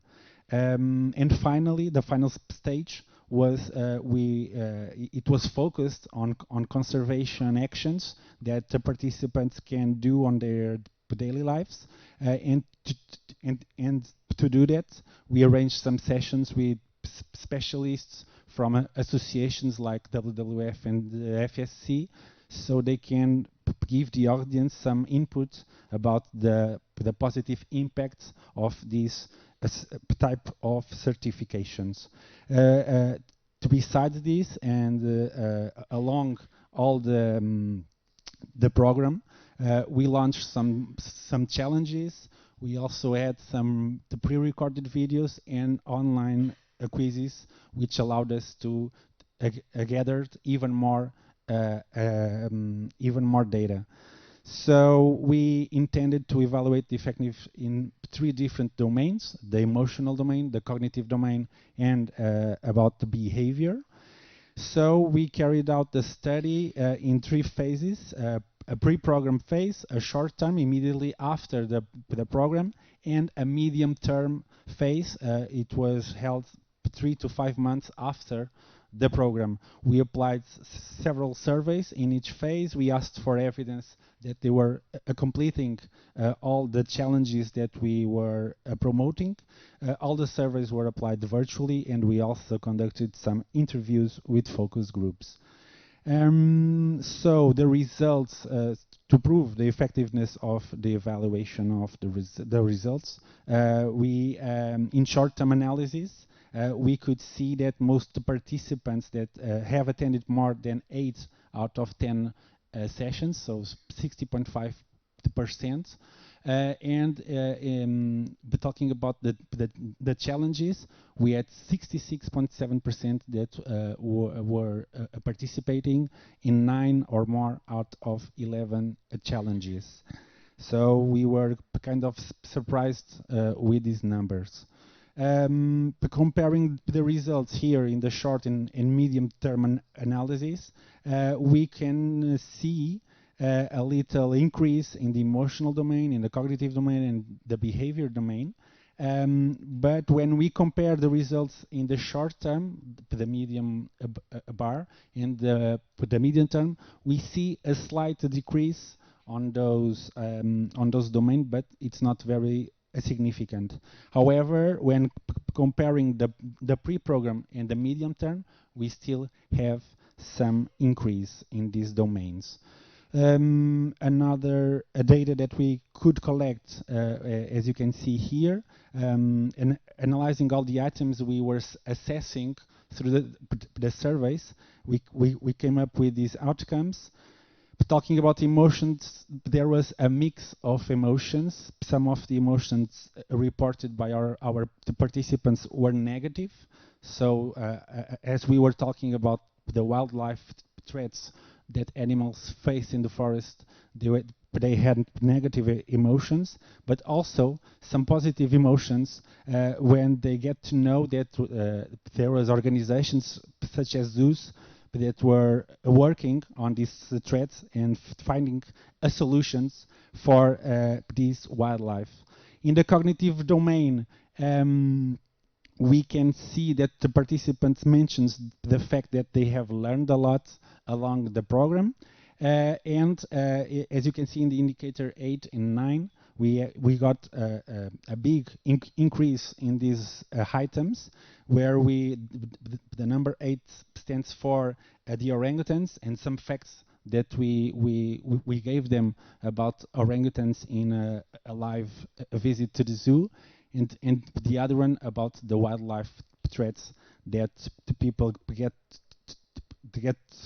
to know. In general, participants reported a greater motivation to change their behaviors, especially in the product labels. So they intended to go to the supermarket and see the labels of the products, and also they could read they had to look for sustainable certifications on those products, which, as you know, and I also mentioned, was our main goal at the beginning of this program.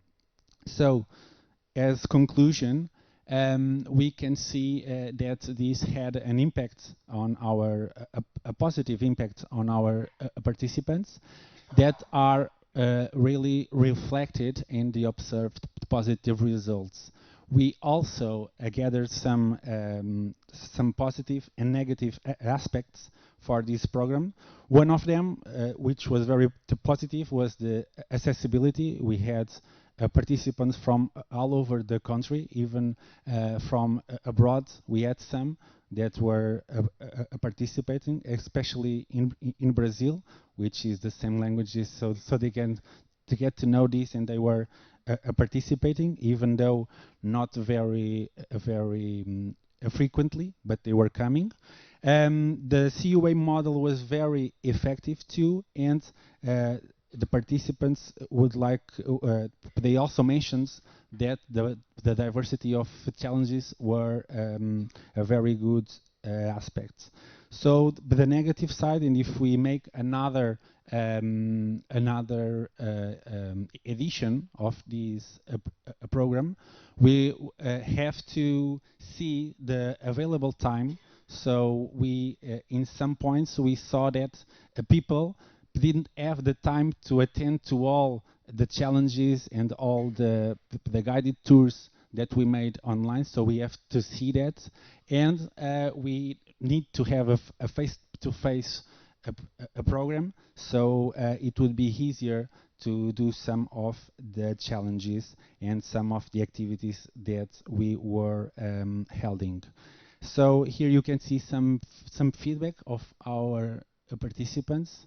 I will not read them, but I will give you some time to read some of them. So they were very into our program, and some of them also mentioned that they retain much of what they have learned through the entire program. So that's it for today. Thank you a lot. It's my first time speaking in English in front of a lot of people. On the last conference, I was in my kitchen, and it was much easier. So I would like to thank you to Sheila and to Antonieta that were a huge help to this. If you want to know more about this program, we have an article in the IZE journal where we talk about this. Okay, but thank you a lot.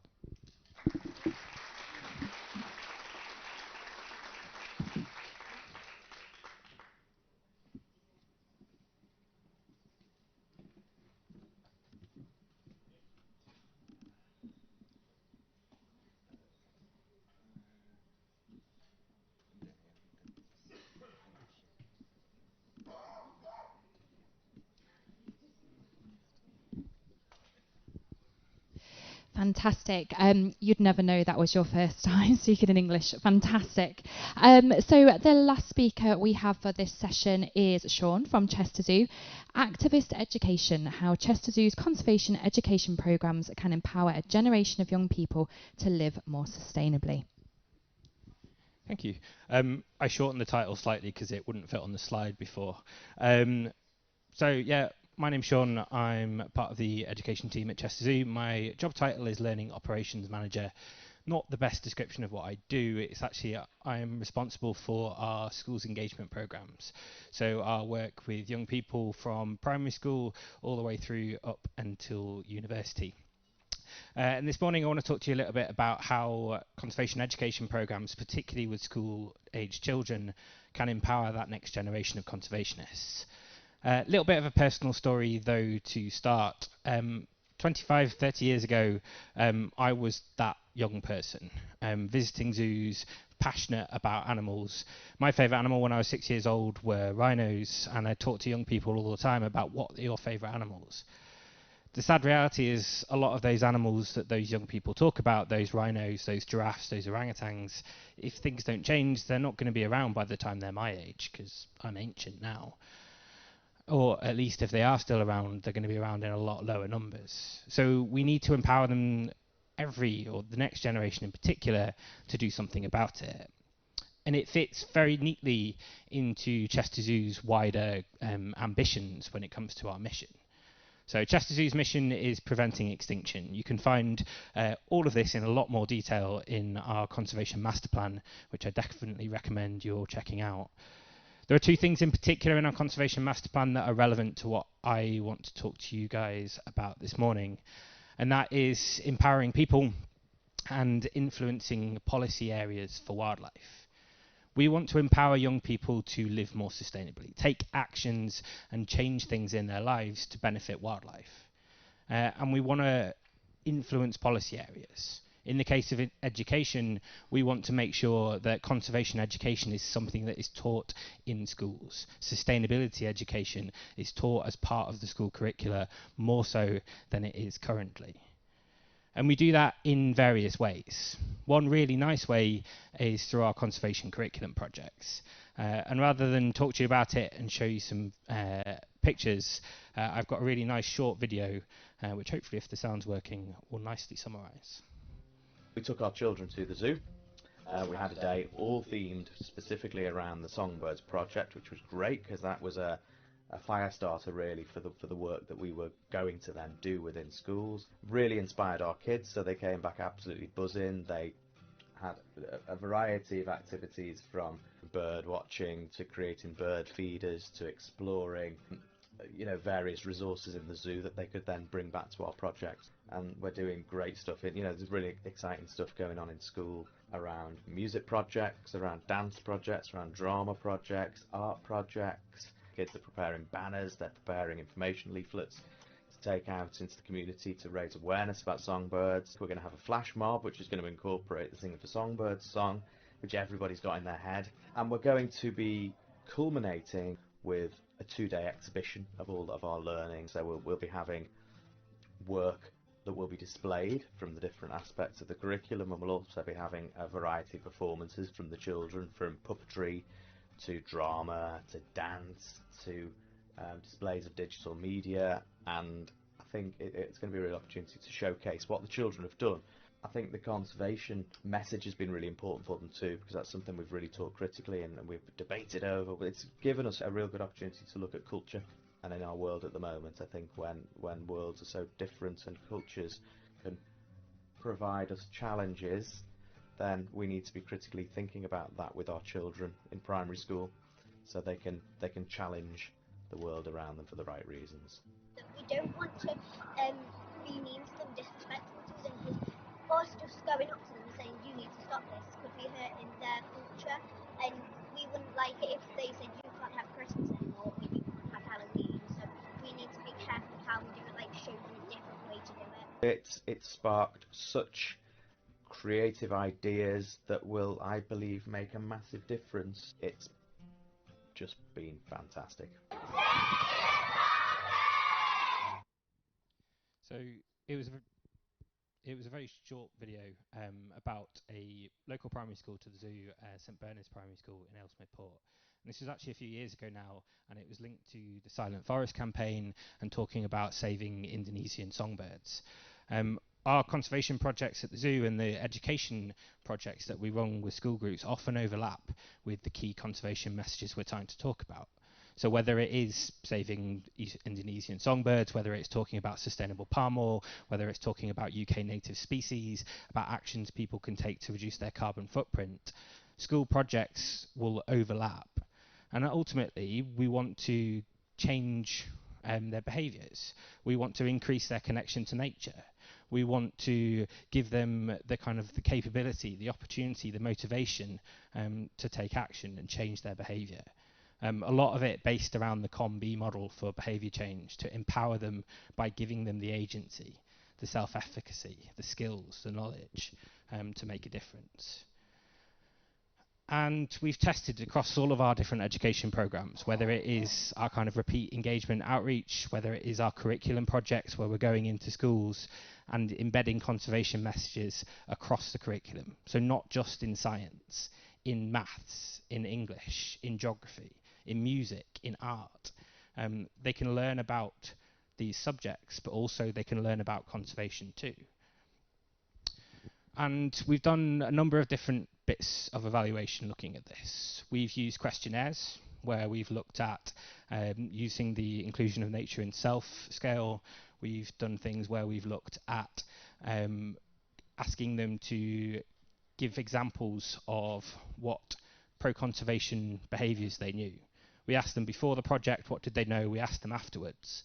And as an example, in some of this quantitative survey evaluation, we actually found small, relatively small, but still statistically significant changes in knowledge, both pre and post projects. To give you an idea of some of the things that they're saying, particularly when it comes to something like sustainable palm oil, we're asking them, well, this is the answers that the children were giving. So recycling, stop cutting down trees, use sustainable palm oil, help people to know what they're doing to nature and the earth. The picture you can see on the right hand side there is a load of letters. Those letters were written in the children's English lessons where they were learning how to write a letter, but rather than writing to their parents, they were writing to the local bakery to say, we think you should be using sustainable palm oil. It's better for orangutans. It's better for the forests. We also did qualitative evaluation. We did surveys and we did interviews with teachers. We wanted to see what impact these programs could have on their young people and on their curriculum. I really like the top comment on there.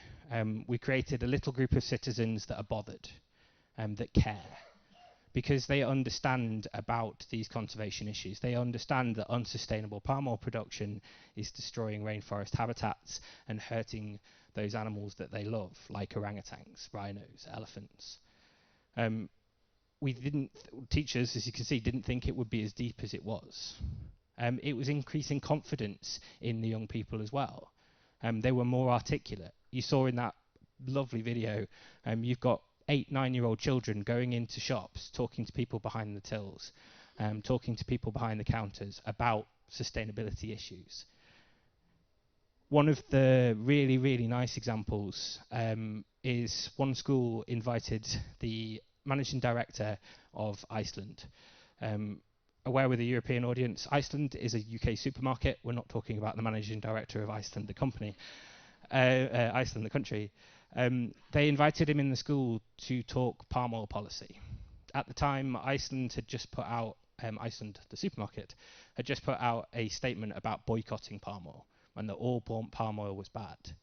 And here you have 8-9-year-old children debating palm oil policy with the managing director of a national company. He stayed for 50 minutes. The young children were taking him around the exhibition in school, showing them what they'd been learning about, showing them what they've been doing. This is young people taking action off their own back. And as well as working with young people, we're also very conscious that we can empower teachers as well. We can empower the people that are working with those young people in schools. And one of the ways we've done that is through our Conservation Schools Awards. So we hosted them for the first time last year, and what we wanted to do was recognise kind of best practice in conservation education. We hear all the time about these schools doing fantastic work. We see the fantastic work that they're doing, and we want to recognise that. And this is Suella Thomas. She is a teacher at a school in North Wales who had completely embedded sustainable palm oil at the heart of their school curriculum and actually at the heart of their whole community. She was awarded our Outstanding Conservation Initiative Prize at last year's Conservation Schools Awards. You can see some of the feedback from the teachers in interviews and focus groups there. An unbelievable thing to be a part of, one of the most important things they have done as a teacher. And whilst we're empowering these young children in their school, we also want them to be able to kind of spread that word and spread that message. Give them the self-efficacy, give them the agency that they need. And it's why we've run events like our school takeover. We invite children that have been participating in these projects in school to essentially come and talk to our members of the public. Essentially, give our education team a day off. And they come and they set up a table and they set up a stand at the zoo and they'll talk to the public about UK native species and why it's important to make sure you've got bird boxes up in your garden, you're putting birdseed out, planting wildflowers, letting your grass grow. Older students talk about things that are more important to them. So we've talked, it's already been mentioned this morning, how challenging it can sometimes be to engage with high school students and get them making a difference. But actually, the climate is a really big issue. It's very important to young people in high school now. And actually, we invited them in and they were talking about sustainable plastics. And they were talking about the impact of climate change on species like penguins. So they set up a stand and for 90 minutes they were talking to the public about what they'd been doing in school, but more importantly, about what the public can do. Essentially, these kids on the screen, they're your future zoo educators. It's particularly interesting for us right now because in England in particular, we're going through a little bit of a period of change when it comes to education. The government have recently, or the DFE, Department for Education, have recently launched their Sustainability and Climate Strategy. It's not necessarily all the way there yet, And it's interesting to see how it will be implemented over the next few years. But the important thing is giving those young people in high school the skills that they need to make a difference, to take action for climate. And we have programs like our Climate and Sustainability Project, where we'll go into high schools and introduce what climate change actually is, and talk about or dismiss all of the fake news, if you like, that is around when it comes to climate and sustainability issues. But more importantly, give them the actions that they can take, whether that is not replacing their mobile phone each year, whether that is making small changes to their daily lives to make a difference. And when we talk about empowering young people, I don't think any quote we've ever had through any of the research or any of the discussions or any of the bits of filming we've done over the last few years hit hard as home as this one. People may underestimate us and think that we can't change anything, but we have actually we've proved that actually anyone can do anything they want. That was a girl called Willow, who was 9 when she said that. Incredibly articulate, a lot more interesting than anything I've had to say this morning. But that is the next generation of conservationists. They are the generation that will make a difference. I'm old, I'm past it, I've accepted it now. But with the more we empower young people, the more we end up with a positive future for wildlife. Thank you, that's me. If you want to find out more about our learning work,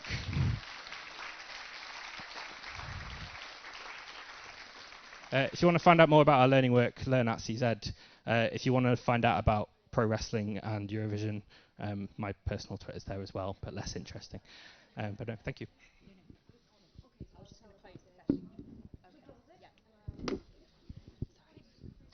Fabulous. So that brings us to the end of that session. Can we please just show our appreciation to our 4 fabulous speakers just one more time?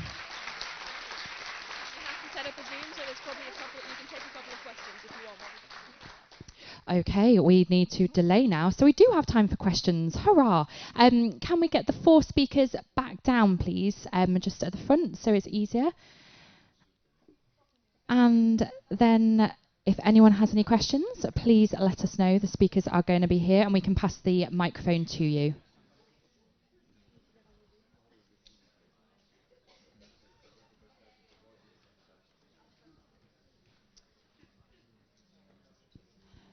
Anybody at all got a question?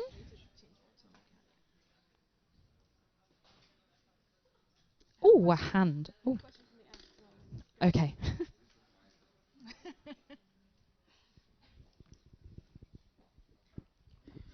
My question's for Diogo. You talked about the challenges, that there were different challenges that the families could do. Can you just give us some examples of those? So we had some of them, and they were challenged to take some photos of local biodiversity, to make hotels for bees, some nests for birds, so something like that, and some crafts that they could do at home with their kids. So we were at the time that was a carnival, and they had to do some masks about animals and so things like that. Anyone else? You may. You absolutely may. Sorry, I'm full of questions. I wanted to ask about the inclusion of nature scale. Did you just give the students that visual and they had to pick, or how are the questions around that phrase for youth? Yeah, thank you. This is really the way the scale is usually used in environmental psychology. Just give them the question, not define nature, and not say anything more, because when everybody defines nature different. So we just give them the scale. It's part of a longer questionnaire, and then with a question I showed you. And this is like how it is really used, like usually. Anyone else? No. Last chance for questions. Oh, there's This is a world first, a quiet conservation educators audience. Okay, in that case, we'll probably have a couple minutes pause. We're just sorting out some tech. Oh, no. Oh. No, I got waved. Now they're all avoiding eye contact. Okay, we will oh my life. I mean that we're gonna start a break after that if you don't have more questions, but please do. Before lunch, we have a discussion panel. Yes, still, but now the picture, right? No, after the discussion panel. Sorry.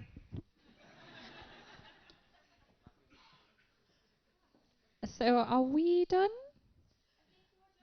I think we are done. Okay, fantastic. Thank you, everyone.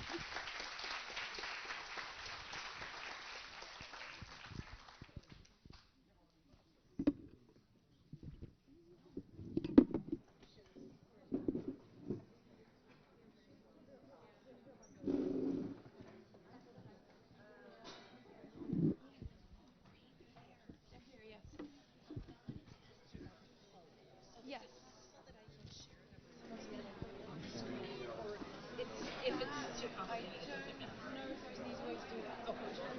So you can view them and tell people. You can view them, right? I'm not sure if you can view them as an attendee or just. Try to share them. We can use both of them. Okay. With the green is the main. Yeah, but this one also. Anyway, it doesn't matter if I'm having trouble with my internet.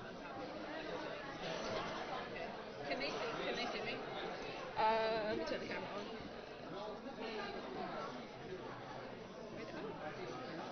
Hi everyone. We're just going to get started in 2 minutes. Can you help with making sure that they get onto the screen when we need them? And is it possible that they'll be on the screen? They'll be on the screen. Hopefully, well, that's what we're going to do. Yeah, right? it will be working the same like before. Yeah. Okay. All right, everybody. I'm very happy to introduce our first discussion panel for the session. So we do have some people joining via Zoom again. So once again, if we could ask you to please avoid. And there's no way that we could actually have gotten out there. Can we? Time to actually be there first.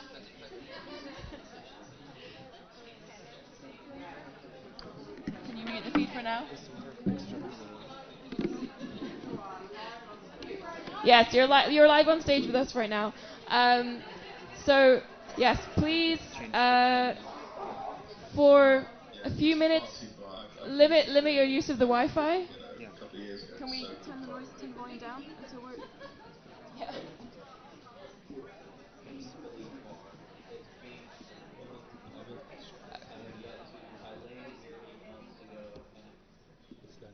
Okay, so I think, well, you can see we have our online panelists joining, but please limit your use of the Wi-Fi so we can make sure that we keep hold of them during the session.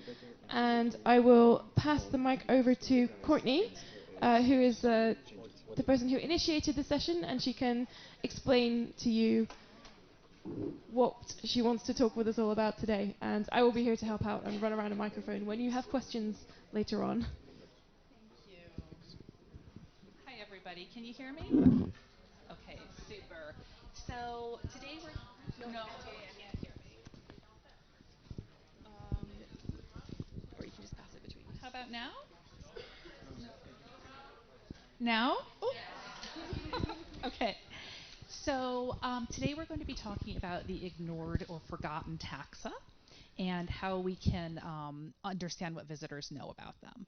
So I thought that we might just give a brief introduction, everybody on the panel. We might just introduce who we are and what we're interested in, and then I have some questions that we're going to ask, and then we'd love to hear from the audience as well.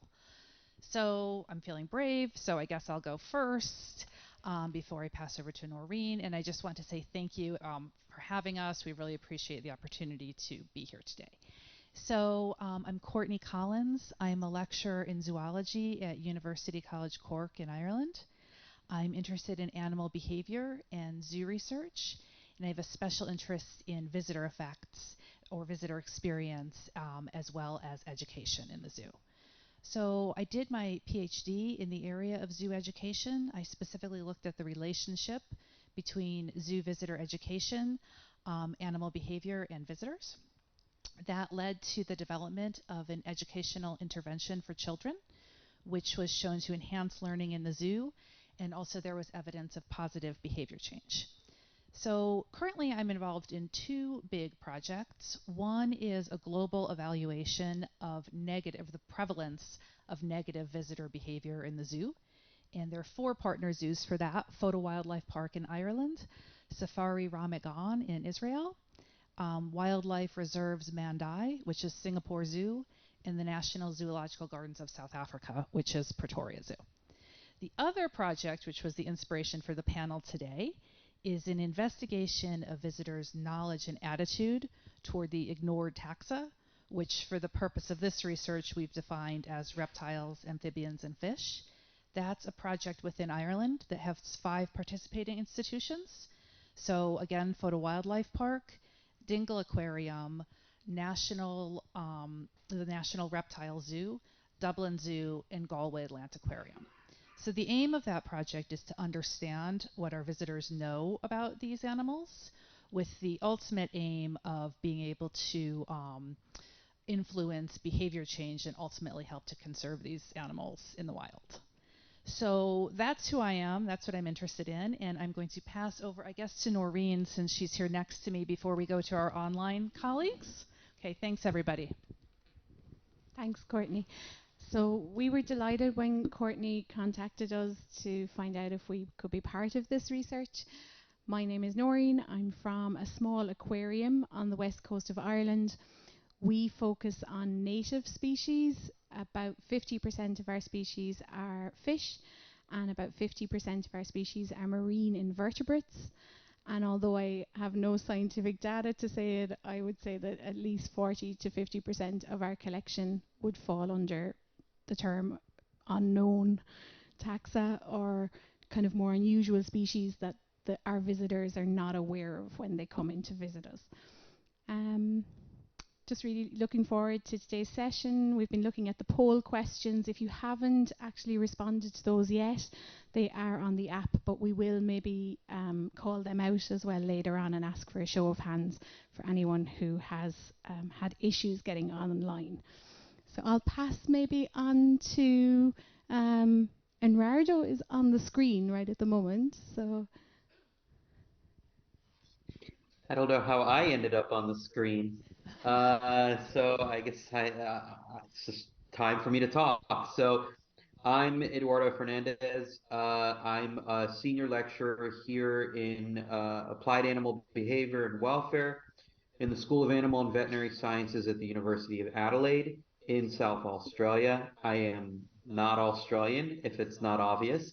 I'm American, but I've been here for a bit now, and I do quite a bit of research in general looking at welfare aspects, but particularly I've had a lot of focus in animal visitor interactions, both with visitor effects and visitor experiences.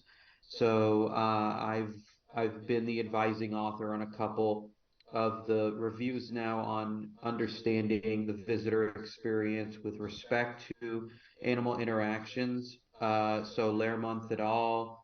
2021 and Godinez and Fernandez 2019. So and then I've written a review on animal visitor interactions in general, and a few other papers looked at things like public feeding interactions, which is always a really interesting thing. And I have a particular interest, by the way, also I should mention, I have a doctoral student I co-supervise who is at Singapore Zoo, working with Mandai there. So Courtney and I didn't realize we had a mutual interest in with Singapore Zoo, which is fantastic. And I have another doctoral student that I co-supervise who all of her work is working with reptiles. And I have a particular love of reptiles. I'm the weird American running around in Australia looking for all the elapids out here. So trying to see, I have yet to see a snake, and I've been in Australia 8 months. So I don't know why they're all hiding from me. So I'll leave it at that. Thanks, Eduardo. I'm in a weird situation here where I actually can't see what's behind me. So I wonder, is it possible to maybe have Linda up on the screen? Okay. Linda, if you're there, would you like to introduce yourself? Absolutely, Courtney. So, good morning, everyone. Rachel, my colleague, and I were due to actually be there in person, but Ryanair left us down. National airline that unfortunately didn't get us to Rockla on time for the presentation this morning. So, I'm Linda McSweeney. I'm the head of education for Photo Wildlife Park in Southern Ireland. I'm a qualified zoologist, and I have worked in photo for the last 28 years in my role as head of education. So, my key areas of interest would be animal ethology. Most of my undergraduate and postgraduate research opportunities focused on the impact of visitors in relation to the behaviour of certain critically endangered species here in the wildlife park. So hence my role here this morning. Thanks very much, Linda. And what about Andy Moss, who I think might be a familiar face to a lot of you? Andy, are you there? Yeah, I'm there. Yeah, hi everyone. I'm Andy Moss. I'm the lead conservation scientist for social science at Chester Zoo in the UK. I guess in terms of this panel, the sort of research that I've been part of, which is most applicable, is looking at the way that different species might elicit different levels of visitor interest. And there's a paper I published just a long time ago now, time flies, in 2010, which looked at that. But also, I've been involved in research around the education of zoo visitors. And sort of 5 years or so ago, I published a paper on a global study on biodiversity literacy and zoo visitors. So hopefully I can add a little to this discussion. Thanks very much, Andy. Just before we get started, Noreen mentioned that I did put a poll up on the app. The first question was, what is your favorite zoo species? So I don't know if I'm able to share the results of the poll, but I can call them out at the end anyway. But I would encourage you to enter your favorite animal now, not after the discussion, so no cheating. So enter it now, please. And then there's another question about what your feeling is about if you agree with hands-on animal visitor activities. So just to get started, our first question is, how can we educate the public about a species they don't necessarily want to be educated about? So I don't know if anybody's feeling brave, if they want to start off. Would any of the online participants like to say anything? How can we educate the public? Okay, thank you, Linda. I suppose, as each and every one of you have experienced within your own collections, it can without doubt be extremely challenging. I know that having spoken to some of my peers in relation to this topic, that there very much is a difference of opinion in relation to whether or not we should really waste valuable time and energy attempting to engage people with species that they may not necessarily have developed or want to develop an affinity with. However, I think there isn't one of us here today that wouldn't be in our positions without recognising that perhaps one of the attractions to our positions is the challenges that are associated with it on a day-to-day basis. So I feel it's essential that we engage with people. The big challenge that we do face, of course, as is well researched in science circles, is that people are more likely to have an affinity with species that are aesthetically pleasing. And I mean, Courtney, those that you have specified for this particular topic, I think we have to be blatantly honest, they don't attract a huge amount of people unless you have somebody who is a very keen enthusiast in relation to them. So from my perspective, I think we need to be very creative. We need to be very persistent in engaging people with these forgotten taxa. And I suppose how we attempt to do so in Photo Wildlife Park is that they may not necessarily like them, they may not admire them, but the one thing that can help to engage with them is by, I suppose, emphasising their ecological role, emphasising the impact of their demise perhaps in relation to other species that they coexist with. And we've done quite a number of evaluations on this over the last few months with students between the ages of 15 to 21, and we've asked them to rank 5 or 6 different species, 2 of which aren't particularly well known. The hissing cockroach from Madagascar was one. The mountain chicken frog from the Caribbean was the second. And then, of course, we have the charismatic species that everybody loves, which would be the giraffe, the Sumatran tiger, for example. And as one might imagine, you know exactly who they felt were more important from the point of view of the ecological roles that they played. So we asked them to provide justification for it, and the recurrent theme that we were getting back referred to such descriptive adjectives as unattractive, dirty.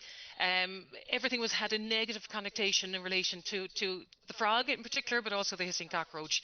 So what we did is we took them on tour. We provided them with extensive information in relation to each of those species, their ecological role, and post-tour we asked them to carry out a similar evaluation. And the one thing that we were mesmerised by, even though we don't have any statistics or statistical analysis to actually back this up, is that there was very much a change of opinion.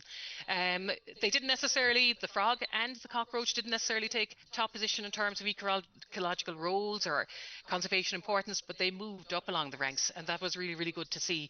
So I think that certainly from our point of view that we need to be a little bit more imaginative in terms of how we engage people with them. Thank you, Linda. That was fantastic. And from my point of view, I only just want to briefly say it's what's already been mentioned in the previous session is about the importance of forming connections. Now, I think it's far easier for visitors to form a connection with an animal they might have more similar physical or emotional similarities with, for example, the primates or mammals in general. But I think as educators, it's our job to help visitors form those connections, even when they might not be obvious. I don't know if anybody else wants to jump in there to answer that, Andy or Eduardo or Maureen. I feel like because this is a discussion panel that I feel like I want to be like controversial Please do. to some extent. I don't know if that's okay, but yeah, I'm going to go ahead anyway. Oh, no, we can hear you. Go ahead. Oh, sorry. Okay. But yeah, basically, in the research that we've done, we find that it's not just reptiles, amphibians, and fish that sort of are less visitors are less interested in. It's also birds as well. When you compare to mammals, so it's basically you have mammals that are the most popular. People stop at them. People stop at them for longer, and every other taxa is second place. But here's the thing that I find interesting is that obviously in an aquarium you're predominantly looking at fish species and an aquatic species like that. And we get a lot of people visiting aquariums solely to look at those. But when you get them in a normal zoo, when they are competing against things like giraffes and tigers and other things, it becomes very, very difficult. The same applies to birds. So in a zoo situation where there's a mixed group of taxa, birds are not very popular. But in the UK and probably in Ireland as well, bird watching is one of the most popular hobbies. So people do love birds, but when you give them this mix of stimuli in a zoo setting, then people sort of more naturally sort of go towards these larger, more bigger, larger bodied mammals. And that's partly the zoo's fault, I will say. And if you look at the websites of all your zoos, my zoo, everywhere else, and see what the predominant images are on that website, it's all mammals, all of it. We're setting people up to look at mammals. So it's very, very difficult to get around that. And I guess my controversial point is that if people don't want to be educated about these animals, maybe they just need to be educated in the right place. So Noreen, who works in an aquarium, may find it a lot easier to educate people about fish and amphibians, perhaps, than people at Chester Zoo who have to deal with competing against elephants and orangutans. So that was my point. And may I also add, Courtney, I suppose the big concern as well from my perspective, I know, Andy, that you mentioned that animals of larger size, that people tend to have a greater interest in them. I think one of the forgotten taxa here, outside of what you've specified, Courtney, in actual fact, is Europe's largest land mammal, the European bison, that we bred here extremely successfully in FOTA. But we offer public engagement talks right throughout the year, and it is the one species out of all of the mammals here on site that very, very few people actually turn up to hear about. So I think the big thing that we need to focus on as well is that perhaps we can't do this independently of our marketing colleagues. I think it's very important that we actually engage with them. I know we don't always want to, let it be said, that perhaps we have different objectives. But the one thing I did find is that we have released European bison to a number of locations across Spain, across Eastern Europe. But in more recent weeks or months, we've actually released them into Kent as part of the rewilding project there in the UK. And it got very, very little interest in our social media sites until we had Leonardo DiCaprio, in actual fact, retweeted about one of our females who gave birth in Kent soon after being released. So it's amazing the influence it's had. We're getting far more questions about them. People are a little bit more engaged now. They're turning up to the talk. So I think certainly marketing plays a major role in enticing people to learn more about these species as well. Thank you, Linda. That's a very good point there. And Eduardo, did you want to jump in with anything? Yeah, I guess I'll add a little bit. I will just say, I think what really becomes a focal point for understanding this, there's two components that I'm particularly interested in when we're talking about visitor behavior, visitor experience in general. The first is I'm always going to make this argument. It's how are we collecting our data? Where are we getting the data? What are we doing to collect that data? How are we making this assessment? Because if somebody tells me, well, this species is less popular than that species, the scientist in me is going to go, how do we know that? And under what conditions? Where is that occurring? Right? Because there's, as we've already, Andy pointed this out with bird watching and the context, and this is all, we're seeing conditions where this changes. And that's the second part that I want to say is incredibly important is how are we looking at those changes? Are we doing anything to try to measure and impact potential change in those ways? And so there's one study that I like to mention with regard to this, which is paper I don't feel like it's been paid attention to enough yet, as is Fukano et al. 2021. This is a paper, some Japanese researchers looked at this debut of Japanese rock ptarmigans. So these birds that I had no idea what they were, and not that particular species and they wanted to look at the debut of these birds in Japanese zoos. They went about this by doing things like examining the amount that people were tweeting of these birds over really interesting measures that they looked at about which captured not just the zoo visitor, but how does that affect people that haven't even visited the zoo. So now we're starting to see some potential education that carries over across different populations. So I think the more we think about how can we collect our data, how can we measure some of this change in real time, and how can we take advantage of the kinds of technology we now have available, things like Twitter. I mean, that to me, that's as far as I know, it's the only paper looking at some type of visitor education, visitor experience in general, that took advantage of Twitter data, which is pretty amazing to see that. So Fukano et al. 2021. That's the paper. I'm happy to type in the reference into chat. But those are the kind of things that I really want to see. How are we measuring this? And then what can we do to impact it? Thank you, Eduardo. I'm going to, that's fantastic, and I want to come back and talk about measuring learning in a minute. But just before we delve into that in a little bit more detail, I did want to ask the question, and I suppose this is specifically aimed at maybe the aquarium educators, is should invertebrates be included in zoological education? Who thinks invertebrates should be included? I'd really hope everybody in the room. So I have to admit, I feel really strongly about invertebrates. They weren't included in the title.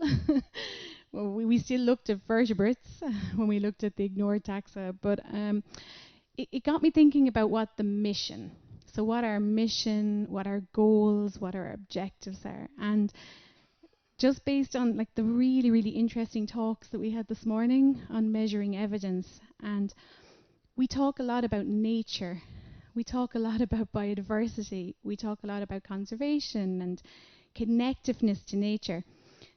And I don't think we can do that without including everything which is within the ecosystem. You know, we talked about, like Sean talked about, looking at issues rather than maybe a species. He talked about palm oil, he talked about climate change. Everything has to be included. If we want people to be connected to nature, if we want people to feel empathy for nature, it's so important that they feel empathy for everything, not just selected species that we have used in our marketing campaigns to say, please come and visit us. You know, I mean, I do understand that those species play a very important role, that it's possibly easier, you know, for us to get people to feel more connected to mammals, but I think it's the stories we tell. We have so much power. Stories are so powerful to connect people to their local area, to global issues, to species, and we can use those stories for any species, invertebrates included. So I would say yes. Thanks, Noreen. Did anybody else want to jump in with that one? Certainly, from my perspective, I think it's absolutely essential. I think they're such an amazing educational tool that we could engage people with. When we think about it in terms of just their morphological and functional diversity, that they've populated such a wide diversity of terrestrial and aquatic ecosystems. I mean, there's a wealth of opportunities there for us to actually explore. But I suppose the big thing is that from the point of view of utilising invertebrates, I think that maybe we need to connect the species to other relatable topics, maybe so that people can actually really recognise their value. I mean, I think we were recently looking at a poll that National Geographic posted on their Facebook page back in 2019. It was put up, and they posed the question that if you were to dedicate the rest of your life to saving one species, who would that species actually be? Now, I think if you base it on what we've been discussing so far, the majority that'll come to mind will be the iconic species, the giraffes, the Sumatran tigers, or the tigers, for example, the rhinos. But in actual fact, believe it or not, 55% of people voted in favour of protecting bees. And the justification behind it was very, very simple, because they recognise that without them our food security cannot be guaranteed. So there's, you know, it's an amazing phyla to actually to delve into. It's something that certainly we're focusing on photo going forward. Probably something we should have done far sooner than this. But it's a resounding yes from me, Courtney. Thank you, Linda. I actually have this list of questions in front of me, and I'm realizing that we probably could have spent most of the time kind of discussing one of the questions. But I think, because I want to leave time for audience questions at the end, I think we better move on to the topic that Eduardo just mentioned, which was how can we measure learning? So the paper, the Fulcano paper that Eduardo mentioned, is really innovative, really a new paper, maybe not the traditional way of measuring learning. So just to ask, how can we measure learning? Does anybody else want to jump in with that? Okay, I'll start. Okay, so I think maybe one of the most traditional and perhaps the easiest way to collect a lot of data is surveys. So we can pretty quickly pass out a survey and ask our visitors questions. And that's a relatively easy and financially cheap way to collect data. The problem with that is it's sort of surface level. We don't really get to the heart of the matter. We don't really get to ask visitors about their emotions, the social context of their learning. So another methodology which I've used is conversational content analysis. So this is listening to your visitors. What are they actually talking about? What do they actually say? Now, once you're trained in how to do this, this is also relatively easy to do, but it isn't necessarily straightforward. You might miss a lot of comments. You might not be able to hear. So then we could get into things like interviews or focus groups, which are fantastic, but time-consuming and somewhat difficult. So I would make the point that all of these methodologies are really useful, but if possible, I think the best way to measure learning is to use all of these different methodologies at the same time. So if we can have evidence coming from surveys and conversational content, maybe even bringing in social media evaluation, like Eduardo mentioned, then we can have real evidence of learning in the zoo if we're drawing on more than one source. I'm going to say that I think Eduardo and Andy are going to want to contribute to that. Maybe not. Yeah, I will say I'll jump in and add that there's one particular measure which I think is incredibly important, which is the overt behavior of the individuals themselves. There's a lot that we can say about what's being learned by what people do. So, for instance, when we think about conservation action versus conservation education, right? We know that those two don't necessarily mean the same thing synonymously. Just because somebody learns about the importance of something doesn't necessarily mean they're going to go out and contribute to that endeavor in some way. So, and one of the things I like to, because I have a lot of students that I work with on different surveys, and the one thing I always like to say to them is, just keep in mind that what a survey tells you about is what people think about what they do. It doesn't tell you what they do. So that's it's the perception of action is what the survey is. And we know from a lot of past research that what people think about what they do and what they actually do does not always match up. So thinking about ways we can measure some type of overt behavior is incredibly important. And that includes, again, to throw back to the Fucano et al. Study, looking at just because somebody says they learned something, and then what are they tweeting? Because that is an overt behavior.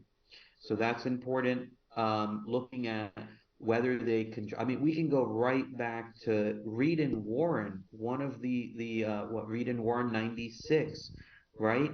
So looking at some of what people say and what's occurring, including non-zoo visitors, and whether they're engaging in action it's as well based on what they experience.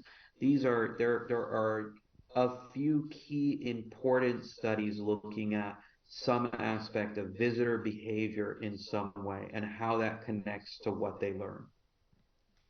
Thank you very much, Eduardo, for that. And I do hopefully in the next short while have a new paper coming out on actually measuring visitor behavior, but negative visitor actions in the zoo.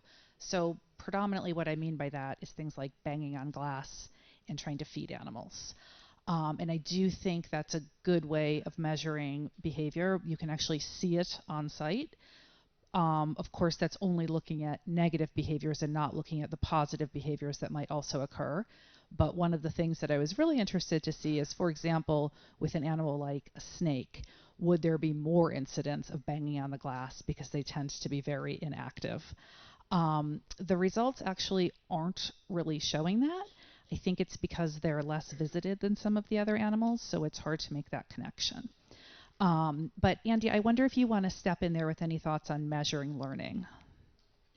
The first thing that I would probably say is the term learning itself can be misconstrued, and often people conflate learning with knowledge gain, and sometimes that might be the case, and sometimes it might not be the case. So I would be very clear about what we mean when we're talking about learning. Usually, if I'm talking about knowledge, I would say knowledge. And in terms of measuring these things, I think Eduardo's point is excellent, where we talk about, obviously, if you ask somebody about what they know and what they've learned, then there becomes like this sort of whirring of cogs in somebody's head, where they have to process the question that's being asked of them and how that relates to them before they can formulate an answer. So surveys are great, but you have to be aware there are downsides to asking people questions using surveys.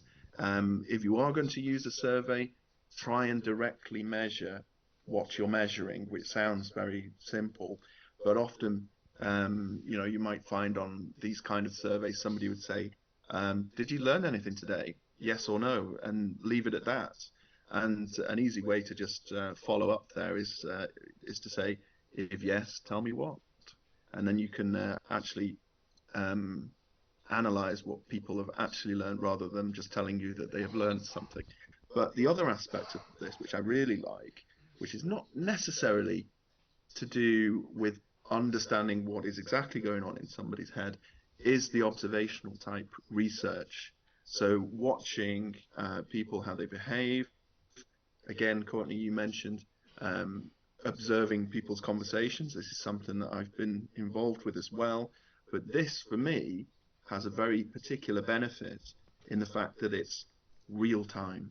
You're observing something that's happening then and there. So somebody comes across an animal or a piece of interpretation, a sign, and you are measuring exactly what happens when they come into contact with it.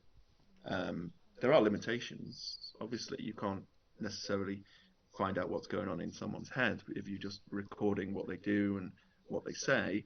But it is something that is a useful tool for a researcher in this field. Thank you. Thank you very much. Noreen or Linda, do you want to jump in there with anything? Or Noreen, here we... I think I'll leave it to the experts. I think I'm learning here myself, let it be said, this morning. I think our typical form of evaluation is probably similar to many other collections. It's those questions, those surveys that are sent out pre and post visit. But let's face it, I suppose if we're to guarantee positive attitudinal or behavioural changes, you know, I would be very keen to learn how do we actually do that, how do we approach it, and can we do so? So it's as you said, Eduardo, it's people may commit or say they're going to commit to behavioural changes, but then they don't necessarily act on them as soon as they leave our care, so to speak. Thanks, Yeah, Linda. I did want to add one little anecdote in here too, because negative visitor behavior was mentioned, and we actually have a paper accepted in zoo biology. I don't know, it should be out sometime soon, but it's about negative visitor behavior at a couple aviaries at the Singapore Zoo. And we looked at what impact so this will be it's Claudia Tay, one of the doctoral students I co-supervise. So it'll be Tay et al. Hopefully 2023 Tay et al. So who knows? We're waiting on the final acceptance. But we looked at these negative visitor behaviors in the presence of signage and then in the presence of actual people wearing staff clothing. So whether and in combination. So there was signage and staff alone, sign alone, or neither.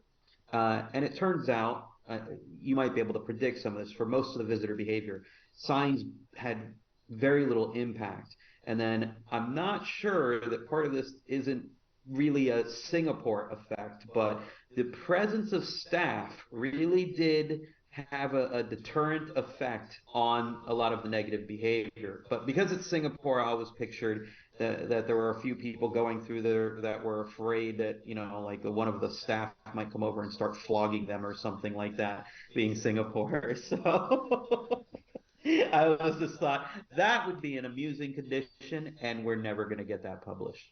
But negative visitor behavior nonetheless, and the impact of the staff was clearly very present.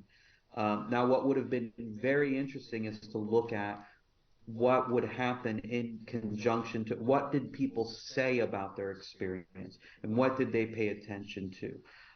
So I love matching up what people say with what people do, looking at where that connection is. So. Sorry, I just wanted to share one example, which, to be honest, I have no scientific paper to back it up. It's purely observational. But we do a lot of work with schools where we get a chance to engage with the students. They would generally be between the ages of 8 and 12. We engage with them first. We get to play games with them. One of the simple techniques we use is like an A to Z of marine animals, and then we discuss like how many of the animals they've named are invertebrates versus vertebrates. It's definitely not scientific. But another thing we observe is where we get to engage with classes and share stories with them around seashore, coastline species, before they visit the seashore. and then the actions they take after their visit to the seashore.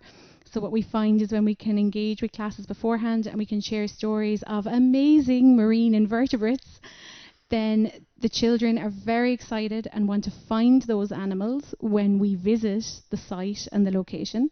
They're very active in looking for invertebrates rather than fish. And also they are likely to go on and submit their recordings to citizen science, like the lovely poster that's downstairs on the, is it the green toad that I saw? So yeah, just getting them involved in active citizenship. So that's purely anecdotal now, but it's just an observation. Thanks, Noreen, and that's actually perfect, and that's the perfect introduction to the next question, which was how can we reach all age groups? And it sort of goes along with how much do visitor demographics matter. Linda, did you have any input into that one?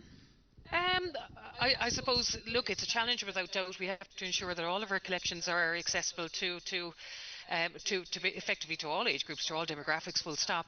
And I suppose if we, in an ideal world, if we could understand the motivation behind their visits, it certainly would make our lives a lot easier. So just as you've mentioned, Eduardo, in terms of what we tend to I suppose, to be most effective here is where members of the public, perhaps members or students from our formal education groups, where they're in direct contact with experts in the field, perhaps our animal care team, or alternatively those that work with the animals on the ground. But we certainly find that direct contact and direct engagement tends to work extremely well for us. There's also, I suppose, some niche areas perhaps that we don't always, I suppose, accommodate. What we've been trying to do in recent years is to develop more strategic collaborations between ourselves and the likes of the National Biodiversity Data Centre here in Ireland, and we've been co-hosting quite a lot of science workshops catering to people of all ages, children right through to adults. So I suppose that has proven to be very effective for us. And I suppose the last one that I can think of that comes to mind that tend to be among the most popular in terms of reaching all age groups are those special events that many collections host. We have quite a lot of seasonal festivals, particularly during the summertime when the largest footfall comes through Photo Wildlife Park. We have a number of events like our Mad Scientist Weekend, which involves University College Cork and their various science departments. We have a Native Species Weekend, and we find that the public feedback, certainly right across all of our social media platforms, tends to be extremely positive from that perspective as well. You mentioned signage. Signage is something that I think for us here in the Wildlife Park, we've probably put a little bit too much information on. I think we've made it far too extensive, and it's something that we're currently reviewing at the moment. The zoologist in me unfortunately went a little bit mad when I started doing signage going back about 20 years ago, and now we realise people aren't really that interested from the point of view of extensive information. They want quick facts. So signage is important, but I think the manner in which it's exhibited and its content plays a very important role in determining who we can actually reach. Thank you, Linda. I'm just going to jump in there for 1 second. Can you hear me? I feel like the microphone isn't working all of a sudden. Okay, great. So I've done a lot of my previous research has been with children, but just, Eduardo, going back to what you mentioned about the Singapore Zoo. So actually, Claudia Tay is also a co-author on my paper. So that's fantastic. We seem to be working in the same area with negative visitor behavior. But you mentioned that there could be differences in visitor behavior at Singapore Zoo. And that's actually one of the things I would like to consider moving forward with my research is cultural and maybe even religious differences in visitors. So in the global study, we have 4 different zoos. Now, that project was a sort of a casualty of COVID. There were actually meant to be 15 different zoos, but because of COVID, it's a much more limited number. So I'm not really sure that we'll be able to draw any major conclusions from this research. But we do have zoos in 4 different locations. And your intuition was right, Eduardo, in that the least amount of negative behavior did occur in Singapore Zoo. So I think that's maybe just the start of something. I think we're just sort of scratching the tip of the iceberg there. But I would like to consider how different cultures and maybe people from different religious backgrounds learn about, observe, and see animals and what their attitudes are. Are there any other comments there for visitor demographics, age groups? Okay, I'm going to move on because I think there are a couple questions I'd still like to ask the panel, and then I'd really like to have time for the audience to jump in. So I suppose one of the big questions is there a link between conservation education and conservation action? And what evidence do we have of it? So does education lead to action? Andy, Eduardo, I feel like one of you might want to start that off. I'll give a very short answer, and then I want to throw this over to Andy and Linda. My short answer is I think the only way we're going to really understand this, and I wrote a paper about this for an EAZA education newsletter a couple years ago. The only way we're going to really understand this is by understanding the non-zoo visitor. So we have to have those comparisons. If we're saying this is what people are learning at the zoo, it's great to look at repeat zoo visits, but at some level, part of that comparison has to be what does that person look like compared to the non-zoo visitor, and those same types of actions. So that's my simple answer. I think it's relevant. Yeah, I'd agree with that, Eduardo. It's the lack of control groups or counterfactual is the glaring omission in this kind of research. It's difficult, but it should be done anyway.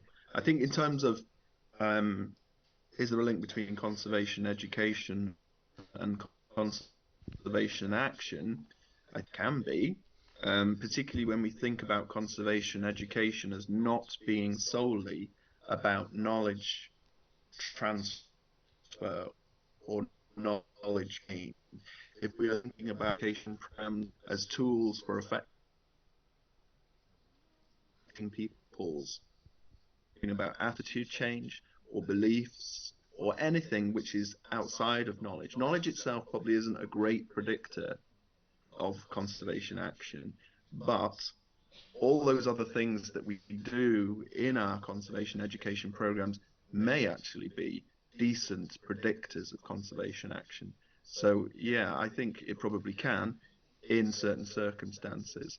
I will just add one other thing is that I've often talked about this, the knowledge deficit model, a little bit like, again, Matthias, he said that earlier, where the pervading opinion has always been if you tell people stuff, then they'll automatically do different things, which is not usually a great predictor.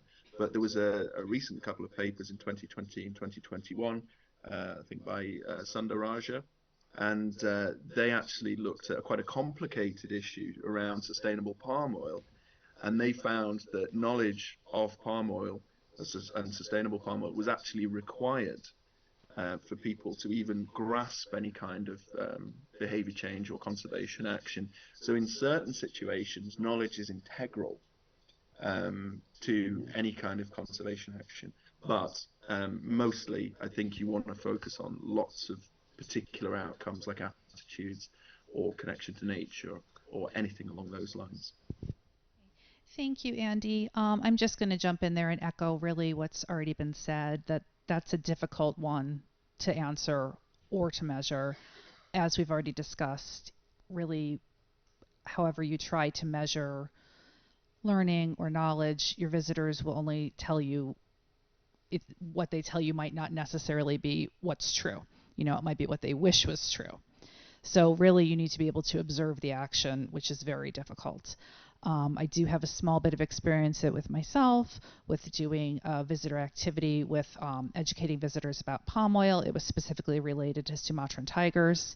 I did have the opportunity to follow up with the visitors and ask them 3 months later if they were still doing any actions surrounding buying sustainable palm oil or avoiding palm oil altogether.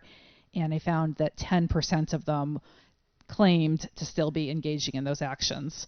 Whether or not that's accurate, I don't know, but I do think there are some studies like that that give evidence that behavior change is possible. We just don't know how accurate it is. I do think, as was mentioned in the presentations earlier this morning, it's important to be specific in your campaigns and specific in your desired actions. You know, give people one small thing to do, one small change that they could make. I think that's easier than having a blanket like, oh, let's do all these environmentally positive behaviors. The evidence in the research shows that use one campaign with one action is more successful. But ultimately, I'm not sure we really have a very good answer to that question, and I don't think we have any large-scale evidence that that's true. Not to say that it isn't possible, that it isn't true, but I think we need more research there. Noreen, did you want to jump in there? No, just I'd agree. I mean, I think what came across in this morning's talks is, like, if you go back to what Zhao was saying about even just looking at the wristbands, these are very complex issues, and there's a reason why in most kind of strategies and statements it says we are encouraging people to positive behavior change, because we hit on straight away all the people who don't visit our collections. So making things relevant to people's lives, including people who are not coming into our collections, what's relevant to them, looking at each individual action just individually, one at a time, looking at the barriers to change. Somebody spoke this morning, I think it was Matthias, about wanting to maybe, use public transport, but the car was, might be easier. And that's the truth. We could all pick behaviors. Every single one of us in this room, and we're at a conservation education conference, can all pick behaviors that we go, we'd like to do that, but... And that's just human nature. So I think it's very complex issues. When you look at community-based social marketing techniques, you have to look at one behavior, look at all the barriers to it, address how you lower the barriers to somebody changing that behavior. That could involve 20, 30 different steps. It could be everything from knowing how to ride the bicycle, to owning a bicycle, to being able to park the bicycle when you get to work, to having a shower, to a government subsidy for owning a bicycle. And then you need to show them the benefits. I mean, I'm sorry, I do think in future we will look back, probably there will be scientists who look back at the social element of COVID, social science, how people change their behavior so quickly, so fast, because their life depended on it. So the truth is, we can change our behavior. It's just when the benefit of changing your behavior is so high that it outtrumps all the barriers to changing that behavior. That's not scientific. Thanks, Noreen. No, that was really good and a really positive message that it's possible. Thank you. Round of applause for you. Thank you. Yeah. So the final question, and I'm hoping the audience would start to jump in here, is, do you agree with the use of hands-on animal visitor interaction programs? Now, I was thinking specifically about things like, I know sometimes you could have like a pet the snake, or touch the fish, or pick up the crabs, that kind of thing. Of course, there are also petting zoo experiences, or feeding giraffes, but I meant like a specifically hands-on, physically touching animals. So the question is, do you agree with that for the use of educational purposes? Does somebody want to start off with that? I will, because I'd say no straight away. I don't agree with this. Partly from an evidence point of view, in the fact that we've done evaluation of education programs at Chester Zoo with and without, the same programs with and without hands-on animals, and we found no difference in outcomes. And also from a personal point of view, as many years ago, probably 17 years ago, as an educator myself, my experience of using hands-on animals is it basically stops any kind of education session in its tracks, stops it dead. As soon as you get out an animal, everything else stops. So it's I find it problematic, and it is obviously an ethical issue. So there needs to be some very, very strong justification for using animals in this way, and I'm not convinced we have that. It's a lot of anecdotal stuff. We'll see a lot of smiling faces. I'm not saying that people don't like it, but if we're claiming that there are learning benefits to touching animals, then we're going to have some better evidence, I think. That's my opinion. Thank you. Yeah, and I did want to just ask though, with respect to that though, Andy, because you're talking, it sounds more like ambassador type programs, and especially this presumption that somehow petting the animals, somehow coming into contact with them.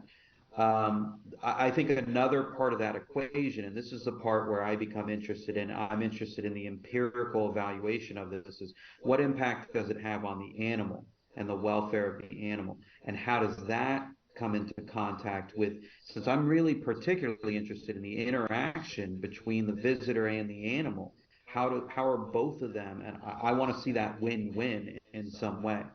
And certainly we've seen some research showing that there are potential welfare benefits to even direct interactions for animals, right? So there's at least some evidence for public feeding.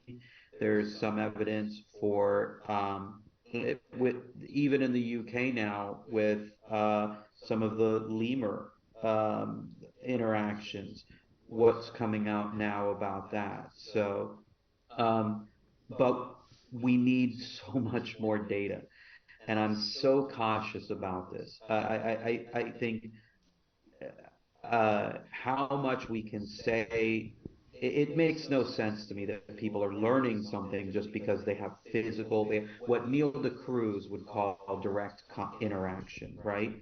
So he distinguished between the direct and the indirect interactions that people are getting, that visitors are getting. And those direct interactions, by the way, are also a lot higher across zoos in the world than you might imagine.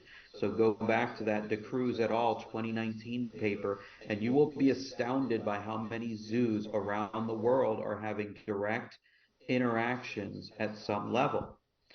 So the assumption that that's just beneficial to people, to their experience in some way, I think we can't assume that. But how does that tie into how the animal potentially benefits? And then what about when that's used in some type of visitor educational interaction? That's where I think we have some interesting questions to be asked. Thank So. you. Thanks very much, Eduardo.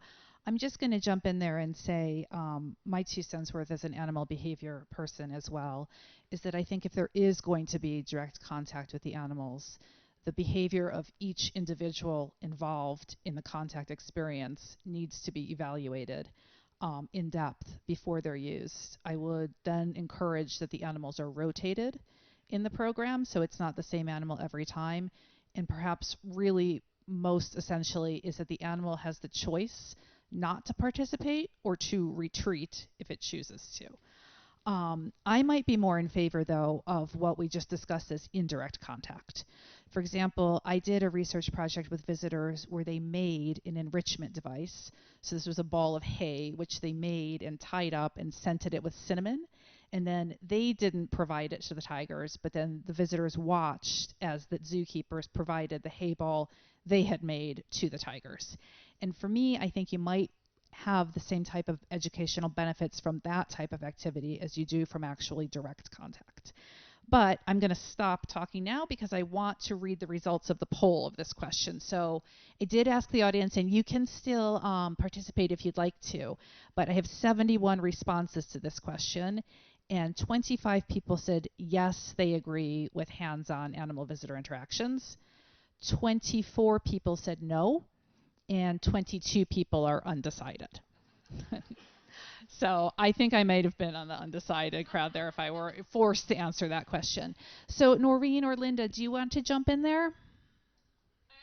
I suppose it's something that we've never actually used here in Photo Wildlife Park from an educational point of view. In actual fact, we use biofacts, quite a lot of indigenous biofacts to connect with people and to highlight morphological, I suppose, diversity and adaptations with students. I suppose for those, I can see the benefits associated with it. I can certainly see from the VIP behind the scenes experiences that we offer here in the wildlife park. We don't offer direct contact. We normally use these experiences really from a mutual perspective, in the sense that we use them as a feeding enrichment tool. But I suppose we need to determine what exactly is the relevance of these interactions, and I think what we also need to understand is whether or not it evokes perhaps a greater empathy empathy for those individual species? Does it facilitate engagement with individuals that will be more likely to be a little bit more proactive in their conservation? So I think we're very strategic in terms of when we use them. What message are we trying to get across, and what are we hoping for issues? So from that point of view, I don't agree with them. Having said that, I suppose each and every day in the wildlife park, what would be my dream? That you do get up close and personal with most of the species we have in our collections. But I suppose that's what we just need to take into account. Thank you, Linda. Can I throw Sorry, out can I one just jump in last one little tiny second to say it's just breaking up a little bit, the connection there, and I wonder if it's because people are using the poll all of a sudden. So could I maybe ask you to hold off on that just so we don't lose our connection to the other panelists? Sorry, Eduardo. Back to you. No problem.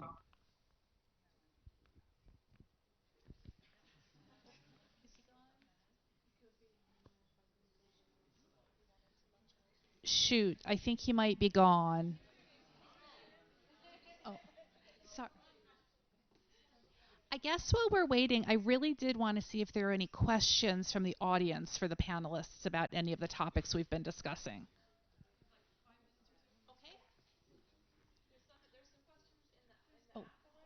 Oh, great. Super. I see somebody raising their hand back there. Do you want the microphone?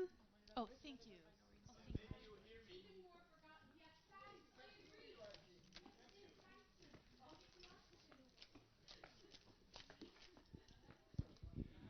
Speaking of the last topic of how animal interactions are being held at the zoo, I actually want to throw a question at the group around Matthias and Paul, who did the study on the giraffe feeding. So what do you think on that question? Sorry for that. Thank you. That's a very good. There's an interesting, there's a paper by Sassone and Powell. I'm trying to remember the year, and I'm sorry. I do this a lot, by the way. I throw out references, and I have to give the years 2019, 2017, 2018, 2019, somewhere. So Sassone and Powell, where they looked at giraffes and then going over and either getting food on their own or grabbing food from enrichment devices, something that's known as contra freeloading. And they found that some of the giraffes really did like interacting with the devices rather than getting the free food. I think of a lot of public interactions like that, and this is really important, like what Linda pointed out earlier about giving the animal the choices, the retreat spaces, things like that. I think that we need better research on the effects of different types of public feeding interactions, especially giraffe interactions, because I've certainly seen ones where giraffes have a lot of choice and ones where giraffes do not seem to have a lot of choice. So, and by that, I mean, where else are there opportunities to get that same food? Because I don't see that as choice if that's their limited is you want that nice thing, you got to go to the visitor and get it. So, yeah. Okay, I think it's a pretty controversial question we already see. So I'm not going to give you like a straight answer, of course. It's like it's more a zoo policy thing. For me, as a researcher, I just like got the data because the zoo we're cooperating with, they allowed it. So, but you can see like other things get positive effects as well, like a keeper talk or something. So basically, it's like more like a zoo, individual zoo decision if you do it or not. And like I'm as a researcher, I just got the data and interpreted the data, so cannot give you a straight answer for this one.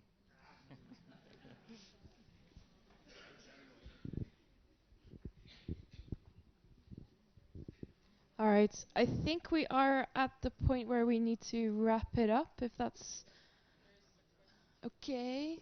There's one more question. Do we still have our panel, or did we lose them? They're still there? Thank you. I did put this in the app, but basically there's quite a push and pull between educators and marketing departments, and a lot of my collection, we punch way above our weight with the with monetizing content now on social media. So we monetize a lot of content of animals that we post out to our followers, but a lot of that short form content I don't necessarily think has a huge amount of educational value to it. I'm just wondering if there's any excellent examples that the panel have of social media content that has gained those clicks and views, but they're seen as particularly educational, and kind of bridging that gap between getting the next viral mammal video, but also shining a light on those forgotten species. Ooh, is this work? Yeah, this is working again. That is a tough question, and for me in my own research, I don't have any experience with that. I don't know if anybody else wants to jump in there. Not really. No, I think I think you've scared us all off now with that one. It's so hard to analyse whether something you get that you see. We do very well on our snow leopard CCTV footage, and it's very, very popular online, and that goes viral and it brings in clicks and views and monetizes content, which is great for the zoo. But then how do you justify that then against, say, like a green anaconda feeding and a talk from a keeper that has less views? How do you understand the deeper learning? And I guess that's a question that maybe can't be answered by the panel, but it's just an interesting one, that push and pull relationship between marketing, monetization, viral videos, and zoo education. Definitely, that's an area for, I see a new paper coming now, an area for future research. And I think you did touch on something really important, which is the use of social media as educators. And I think Eduardo mentioned that earlier as something we should all be more in tune to and aware of. But I think I'm getting the signal that it's time to finish up. So I'll just finish by saying thank you very much to everybody, and please feel free to come and talk to myself and Noreen, and I think the online panelists would take emails and questions on the app. And I just want to say a special thanks to Eduardo because he's in Australia, and I know it's really late there now. So thank you so much for joining us. And Linda, we're sorry you couldn't come, and same to Andy, but hopefully it was enjoyable, and thanks everybody for having us. Absolutely. Thank you, everyone. Thanks, everyone. Thanks.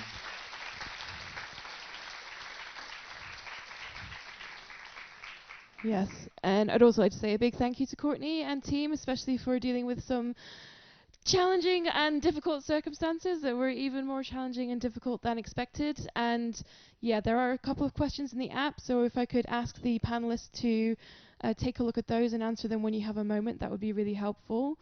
I think you've really touched on some topics, not just bringing attention to those forgotten taxa, but also some much broader topics that really kind of philosophically affect all of our work. So lots of really good discussions being generated. So again, any questions that we didn't get to ask, please do ask them in the app or connect with the speakers in other ways. And I think we also have the possibility to share papers, so we can try and track down some of those references that were being thrown out and maybe share some links. And again, if you have publications that you've authored yourself, feel free to shout yourself out in Hoover and share a link to your research as well.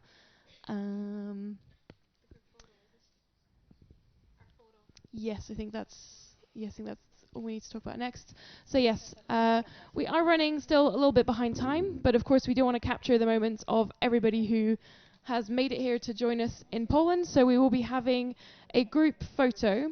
So what we'd ask you to do now is to head to the outside of the Africarium, so right in front of the main entrance where you came. I think we already said goodbye. Yep. Okay, Marta would like to say some words about the photo, and then we'll be back after lunch at 2 o'clock, please.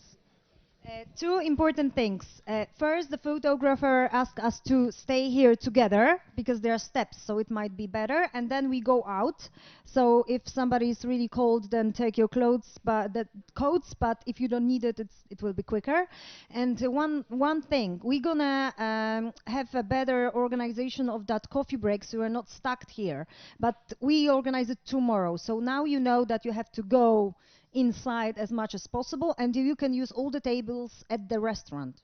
And then I really kindly ask you, if you ticked that you are vegetarian or vegan, please go first for your lunch, because we don't want you to be upset that there's only meat left. You know what I mean? And it would be good if groups are coming like in 5 minutes breaks, let's say, because they will serve us food from the pots or whatever it's called. So to avoid stacking in a queue, I don't know how you on your own organize it, but for sure, first group, vegans and vegetarians, okay?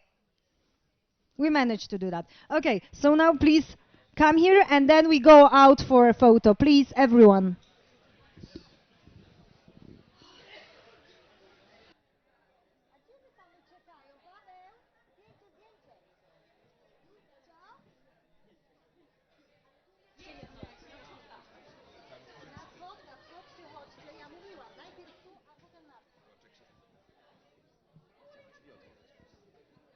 No to drzwi możesz otworzyć, ale to nam uciekną. One here, one on side. I'm repeating, first picture here, and then the second one outside.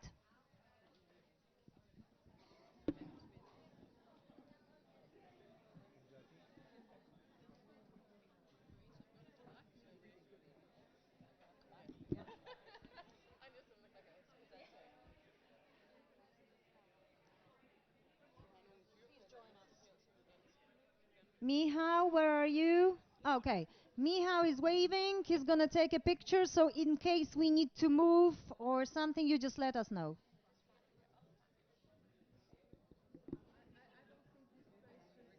We try. They can stand there. We try. Let's try. We're gonna share our viruses, so come here, Tanya. Yeah, just we try to do it. If it's not possible, then it's not. Guys, can you squeeze a bit? Yes, so they, guys, you go further back. So there's more space. Yes, yes, yes. Just try to do it as well as possible.